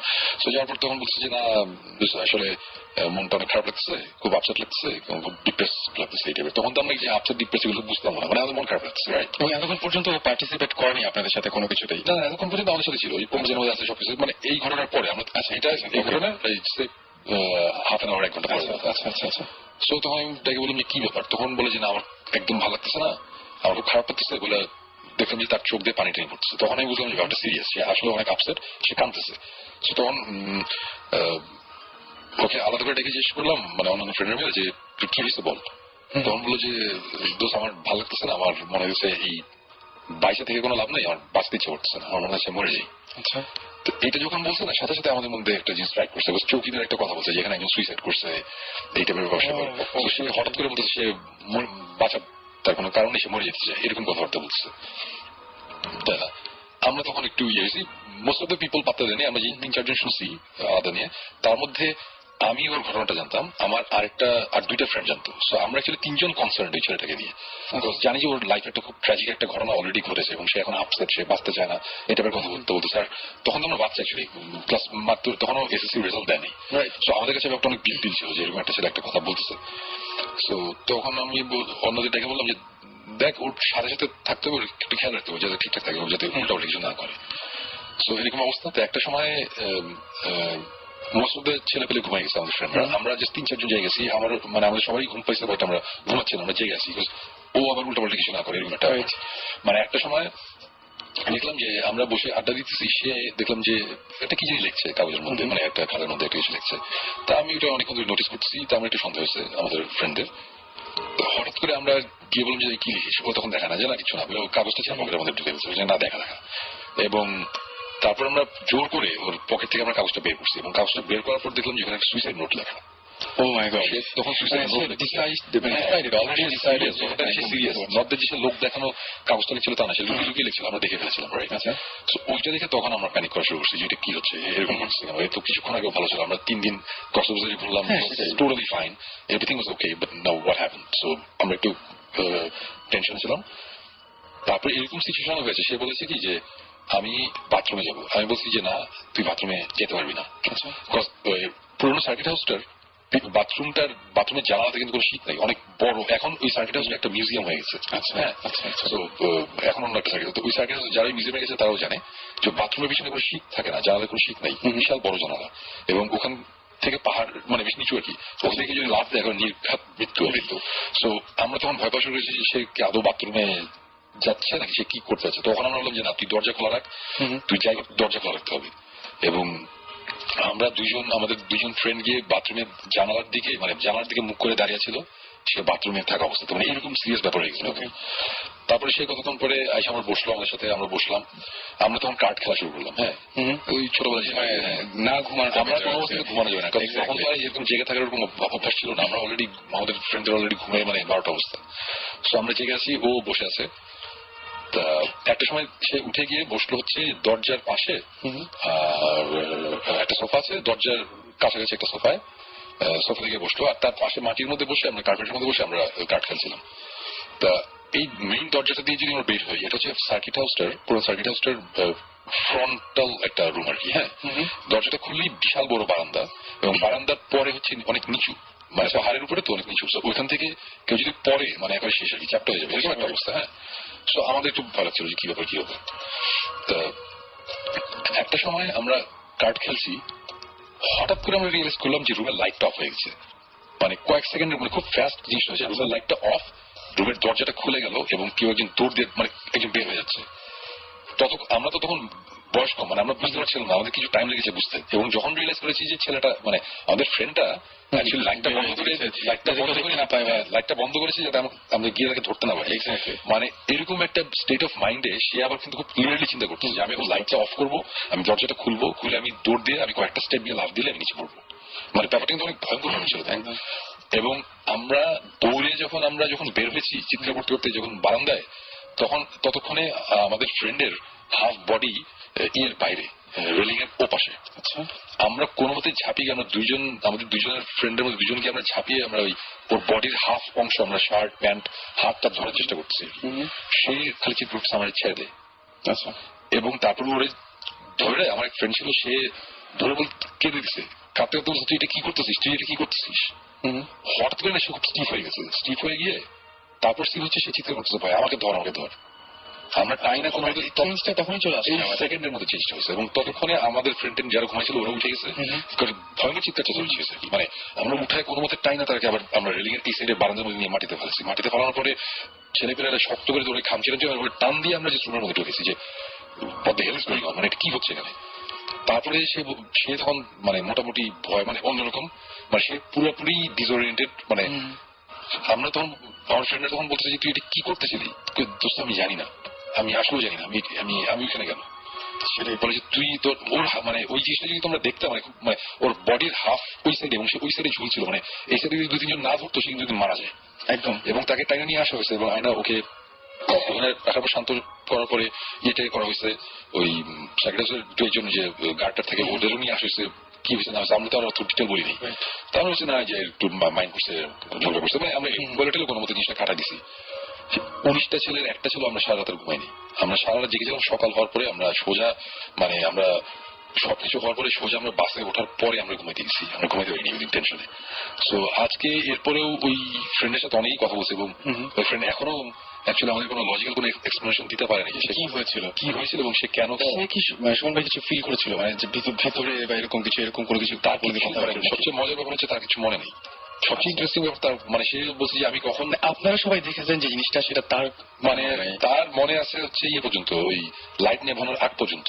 তারপরে কি হয়েছে লাইটটা যে নিবে সে তো দরজা খুলছে, বলে যে আমি আমার মাথায় এই জিনিসটা আছে যে আমি প্ল্যান করতেছি যে লাইটটা নিবাবো দরজাটা খুলবো লাফ দিব ব্যাস শেষ। কিন্তু ওই যে লাইটটা নিভায় দরজাটা খুলে লাফটা দেয় এই পার্টটা তার মনে নেই, একদমই মনে নেই, তার এখনো মনে নেই।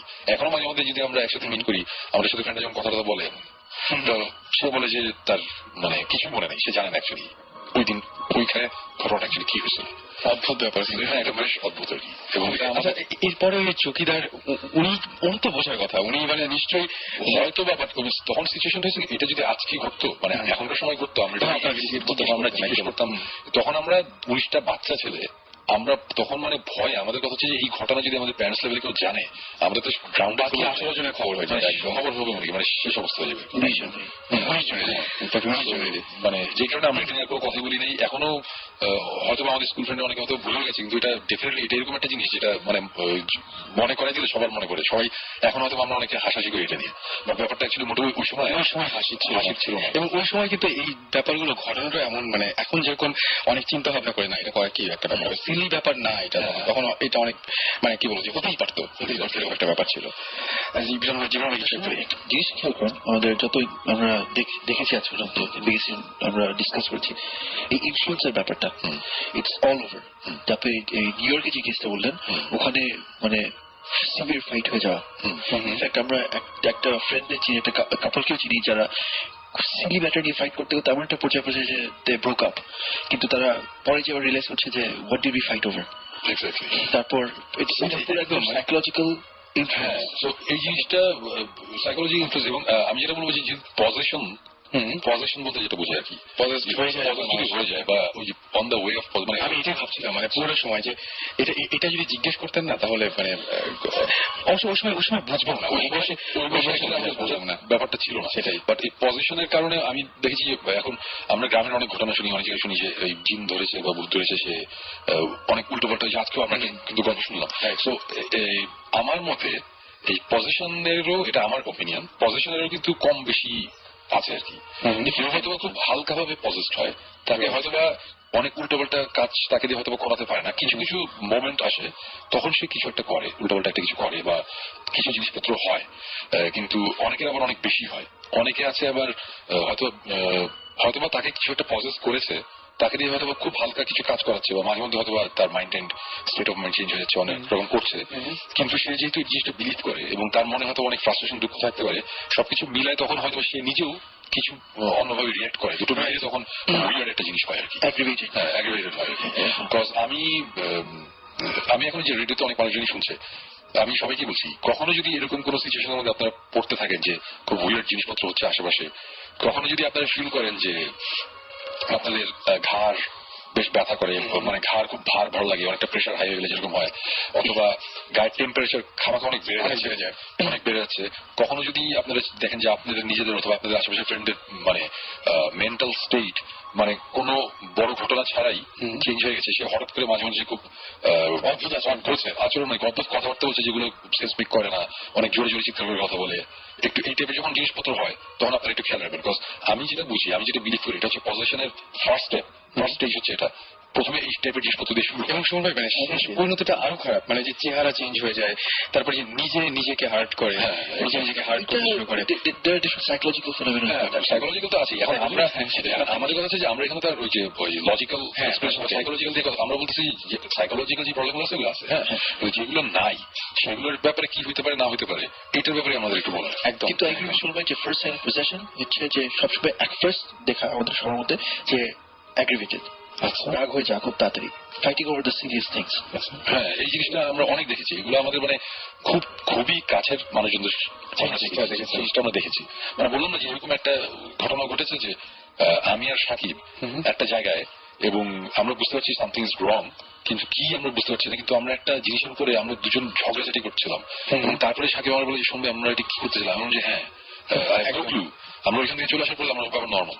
সো আমি সবকিছুই বলবো যেগুলো পজিশনের একটা মানে সাইন আর কি, মানে কিছুটা হলেও তারা ইনফ্লুয়েন্স যখন করে আর কি আমাদের, আমরা এই টাইপের জিনিসপত্র এক্সপিরিয়েন্স করি। এবং নিউ ইয়র্কের এই স্টোরিটা এই দেশের দুটো জায়গায় হয়েছে এগুলো দেখা, নিজের চিতে যে একদম ইয়ে করে চিল্লাচিল্লি করার পরে যখন ঘরটা দেখবো চিন্তা করে দেখলাম ফ্রেন্ডের সাথে বসে যে what did we fight about, কিন্তু that place was definitely সেটাই। এবং একটা জিনিস আছে, আরেকটা জিনিস দেখেছে যে হঠাৎ করে আমরা বলতে শুনি যে অমুক মানুষটা আসলে একটা শুকনো মানুষ, সেই মানুষ হঠাৎ করে অনেক শক্তি মানে, এবং তাকে কেউ ধরে রাখতে পারছে না, সে একদম পুরোপুরি এক্স্যাক্টলি। তারপরে খাওয়ার একটা ব্যাপার আছে, এটা আমি অনেক জায়গায় শুনেছি, কয়েকদিন আগে আমি খুব ক্লোজলি মানুষের কাছে শুনলাম, যে বললো তার নানা যে ওই জিনের সাথে খুব ভালো একটা কানেকশন ছিল, সো ওর বাসায় দাওয়াতে গিয়েছে এবং খাবার দেওয়া হয়েছে, তো নানাদের বাসাতেই দাওয়াত দেওয়া হয়েছে, কিন্তু খাবার নানা প্রথমে বলছে আমার খিদে লেগেছে আমি খেয়ে ফেলি, হ্যাঁ বলে সে খেতে বসে গেল। আচ্ছা, অকওয়ার্ড সে হচ্ছে হোস্ট, এবং সে খেতে বসে গেল, এবং তখন তার নানু যে এসে বলতেছে এখন বসে পড়তে তুমি সব শেষ করে ফেলবো, পরে অন্যরা খাবে কি, ওরা যেন আমার এখনই খেতে হবে। তো সে খেয়ে অনেক খাবার খেয়েছে, এবং তারপরে কতক্ষণ পরে হাফ এন আওয়ার পর যখন সবাই গেস্টরা বসলো, তখন নানা আবার বসেছে আবার খেতে, এবং তখন খুব লজ্জায় খাচ্ছে যে সরি আসলে প্রথমবার বেশি খেয়ে গেছে। তারপরে যে তার নানু বললো যে ওই সেটা হয়েছে যে ওনার সাথে কিছু জিন থাকে, এবং বাসায় ভালো রান্নাটা না হলে উনি ওদের বলে, ওরাও মাঝে মধ্যে আসে, ওদের নিয়ে বসে একসাথে খায়। সো উনি একবার খেয়েছে, কিন্তু অনেক খাওয়ার পর আবার যখন সেকেন্ড টাইম যখন খেয়েছে তখন নাকি অ্যাকচুয়ালি উনি খেয়েছে, বাকি প্রথমবার নাকি অ্যাকচুয়ালি এই টাইপের জিনিসপত্র আমরা শুনেছি অনেক জায়গাতে। এবং যে অনেক করে অনেক সময় দেখা যায় খুব ভালো রান্না হয়, রান্নার কোয়ালিটিটা হঠাৎ করে খুব ভালো হয়ে গেছে, সে বলেছিল যে বৃষ্টি, হ্যাঁ বৃষ্টি। এবং আমি রিসেন্টলি একটা ঘটনা শুনেছি, আমাদেরই পরিচিত একজন কলিগ, সে একটা ঘটনা বলেছে, তাদের সে বলেছে একটা জিনিস ভালো করে খেয়াল করবে যে বিয়ে বাড়িতে মাঝে মাঝে এরকম হয় যে খাবার কম পড়ে যায় বা স্ট্রেট ফেল করে, বা অনেক সময় মানে মানুষ প্রচুর এসছে কিন্তু খাবার বেঁচে গেছে, এটা ঠিক আছে, কিন্তু অনেক সময় খাবার কম পড়ে যায়, মানে মানুষজন হয়তো কম এসছে তারপরে খাবার কম পড়ে যায়, এরকম কিছু একটা হয় চিপ পিপল। সেটাই অনেক কারণে হতে পারে, হ্যাঁ অনেক কারণে হতে পারে, সেটাই। এই ধরনের জিনিসপত্র হয়। মানে আমি মানে এটা ফর শিওর যে আমি আর কোনোদিন কক্সবাজারের ওই রাস্তাটা দিয়ে ইম্পসিবল। সবচেয়ে ইন্টারেস্টিং ব্যাপার হচ্ছে যে আমরা একবার একটা ইনভেস্টিগেশনে যাচ্ছিলাম একটা স্পেসিফিক একটা জায়গায়, হ্যাঁ, তো যাওয়ার সময় আমরা রওনা দিব রাত্রিবেলা, তো হঠাৎ করে কোনো কারণে আমাদের একজন কল দিয়ে ডেকে এনে বললো যে তোমরা তো একটা জায়গায় যাচ্ছ, ওখানে যাওয়ার দরকার নাই, তোমরা অন্য জায়গায় যাও। আচ্ছা, অন্য একটা জায়গা বলো, এবং জায়গাটা হচ্ছে কক্সবাজারের চিটাগাং রাস্তার মাঝখানে একটা সাতকানিয়া নামে একটা জায়গায়, ওখানে একজন স্পেসিফিক লোকের সাথে গিয়ে দেখা করবো। ব্যাপারটা হচ্ছে যে ওই চিটাগাং আর কক্সবাজারের রাস্তা, এই রাস্তাটা আমার কাছে খুবই ইন্টারেস্টিং লাগে এবং আমরা কিন্তু মাঝে মধ্যে নট অনলি বহুত গেছি, আমরা চান্স পেলেই আমি সাকিব জিবরান আমরা গাড়ি নিয়ে বেরিয়ে যাই। মানে এরকম হচ্ছে যে রাত 12টার সময় আমরা ডিসিশন নিলাম আমরা চা খেতে বের হবো, তারপরে দেখলাম যে আমরা কুমিল্লায়, তারপরে দেখলাম আমরা চিটাগাং, তারপরে দেখলাম আমরা কক্সবাজারে সকালে চলে আসছি। এটা আবার হয়, বাট ওই রাস্তা দিয়ে আমরা অনেকবার অনেক আসা যাওয়া করেছি যে একটা কিছু মানে আমরা ফার্স্ট হ্যান্ড একটা কিছু যদি এক্সপিরিয়েন্স করি, বাট ওই এক্সপিরিয়েন্স করার চেষ্টা করছি, এখনো পর্যন্ত হয় নাই। আমার মনে হয় তুমি একা যেতে পারবো, সমস্যা নেই। কিছু হওয়ার থাকলে এই রেডিও ফুটের অফিস থেকে বাসা যেতে গেলেই হবে। আমার তো সেটাই সেটাই এই শহরটা খুব অদ্ভুত শহর। একটা কোশ্চেন আছে তোমার কাছে। কোশ্চেন আগে আমি একটা কথা তার আগে জিজ্ঞেস করবো, সেটা সময় আপনি জানেন যে আপনি যখন ছিলেন না, জীবন ভাই দেখেছেন এটা, যে আপনি যখন চলে গিয়েছিলেন তারপরে মানে খুব অদ্ভুত ঘটনা ঘটছে। আমরা প্রত্যেকবারই অবাক হতাম যে পুরো সপ্তাহ ঠিকঠাক আছে, ভূতের সময় শুরু হয় এই সময় প্রচন্ড বৃষ্টি হয়ে যায়, হঠাৎ করে মানে ওয়েদার চেঞ্জ হয়ে যায়, মানে এবং আজকেও ওইরকম হচ্ছে। মাঝখানে যেদিন আপনি আসলেন সেদিন আবার প্রচন্ড গরম, মানে একদম এক্সট্রিম কিছু একটা হয় এবং আমি জানি না যে এটা কেন হয়, কিন্তু এটা হয়, এটা কোনো অবস্থাতে দায়ী নয় টপিক না থাকার জন্য। তো হ্যাঁ, কিছু বলছিলেন ঘুম কেমন হচ্ছে? ঘুম, আচ্ছা ঘুমটা না খুব কমে গেছে, আমার ঘুমটা খুবই কমে গেছে এবং ঘুমটা একটা নির্দিষ্ট সময় হয় এবং এটা অবশ্যই 3টার পরে। ঘুমের ব্যাপারটা যখন আসছি তখন আমি আরেকটা জিনিস বলি, এই যে ঘাড় ব্যথা বা ঘাড় ভার লাগা, গায়ের টেম্পারেচার বেড়ে যাওয়া, উল্টা পাল্টা কথা বলা এবং ঘুম কম হওয়া, এটা কিন্তু একটা সিমটম। আমি তোমাকে একদম এটা একটা সিমটম। আরেকটা জিনিস হচ্ছে যে হঠাৎ করে কোনো কারণ ছাড়া অতিরিক্ত ডিপ্রেসড হয়ে যাওয়া। আচ্ছা, যে আমার দুঃখ পাওয়ার তেমন কিছু নাই, কিন্তু আমি অনেক ডিপ্রেসড, আমি অনেক আপসেট। সো আমার যদি যেমন পার্সোনালি আমি বলি আমার কথা, আমি যদি মাঝে মধ্যে যদি দেখি যে আমি খুব আপসেট লাগছে বা এরকম লাগছে, তখন কিন্তু আমি 10 বার চিন্তা করি যে আমার কেন লাগছে। আমি যদি কোনো কারণ না পাই তখন আমি চিন্তা করতে থাকি যে সামথিং ইজ রং, অথবা কিছু একটা, অথবা লাস্ট কোনো একটা লোকেশনে গিয়েছিলাম ওই কারণে নাকি, মানে এইভাবে চিন্তা করি। এই জিনিসটা খুব ইম্পর্টেন্ট, এগুলো খেয়াল রাখা উচিত। যে হঠাৎ করে খামাখা যদি কেউ ডিপ্রেশন মধ্যে পড়ে, মানে এই জিনিসগুলো আমরা দেখেছি। আর এই গরম লাগার ব্যাপারটা, এটা মানে একটা মানুষজনের একটা ধারণা আছে যে এই ভূত বা স্পিরিট জিন যেটি বলি, যে এরা যদি কোনো একটা রুমে আসে রুমটা ঠান্ডা হয়ে যায়, আমরা হলিউড মুভিতে এগুলো আমার কাছে গরম লাগে সবসময়। বাট আমরা যতবার যত জায়গায় যত কিছু এক্সপিরিয়েন্স করেছি, মানে গরম মানে কি, মানে শীতকালেও প্রচন্ড শীতের সময় আমরা রুমের মধ্যে ঢুকে আমরা এসি আর ফ্যান ছেড়ে বসেছিলাম সারা রাত। এবং শুনে আপনি শুনে খুব খুশি হবেন যে আমার মানে গরমটা এত বেশি লাগে যে আমার পরে আমি মানে কি বলবো, যখন আমাকে টেকনিশিয়ান ডেকে নিয়ে আসছি তখন সেই টেকনিশিয়ানের পরামর্শে আমার এসিটার জায়গা চেঞ্জ করা হচ্ছে, যে এখান থেকে হলে হয়তো একটু বেটার, মানে একটু ঠান্ডা হবে, একটু বেশি আসবে। এবং আমি জানি না এখন মাথার উপরে একদম সরাসরি মানে বিছানা একদম স্ট্রেট। এবং ওই আমারও যেটা হয় যে আমি রুমের মধ্যে যখন আমি রাতে এসে আমি শুয়ে আছি, হঠাৎ করে দেখলাম যে আমার খুব গরম লাগছে, তখন আমি যেটা করি যে আমার একটা ওই আমার ওয়ালের মধ্যে একটা লেজার একটা ঘড়ি আর টেম্পারেচার একটা ইয়ে আছে, ওখানে আমি দেয়ালে দিকে তাকালি রাতে বেলা আমি অন্ধকারে দেখতে পাই যে রুমের টেম্পারেচার কত। আচ্ছা, এরকম অনেকবার হয়েছে যে আমি মাঝে মধ্যে চিন্তা করি যে আমার গরম লাগছে, হয়তো আমার প্রেশার বেড়ে গেছে বা আমার শরীরের কোনো একটা ওই হাঁসের মাংস খেলে তো গরম লাগে, তাই না? তো ওরকম চিন্তা করি।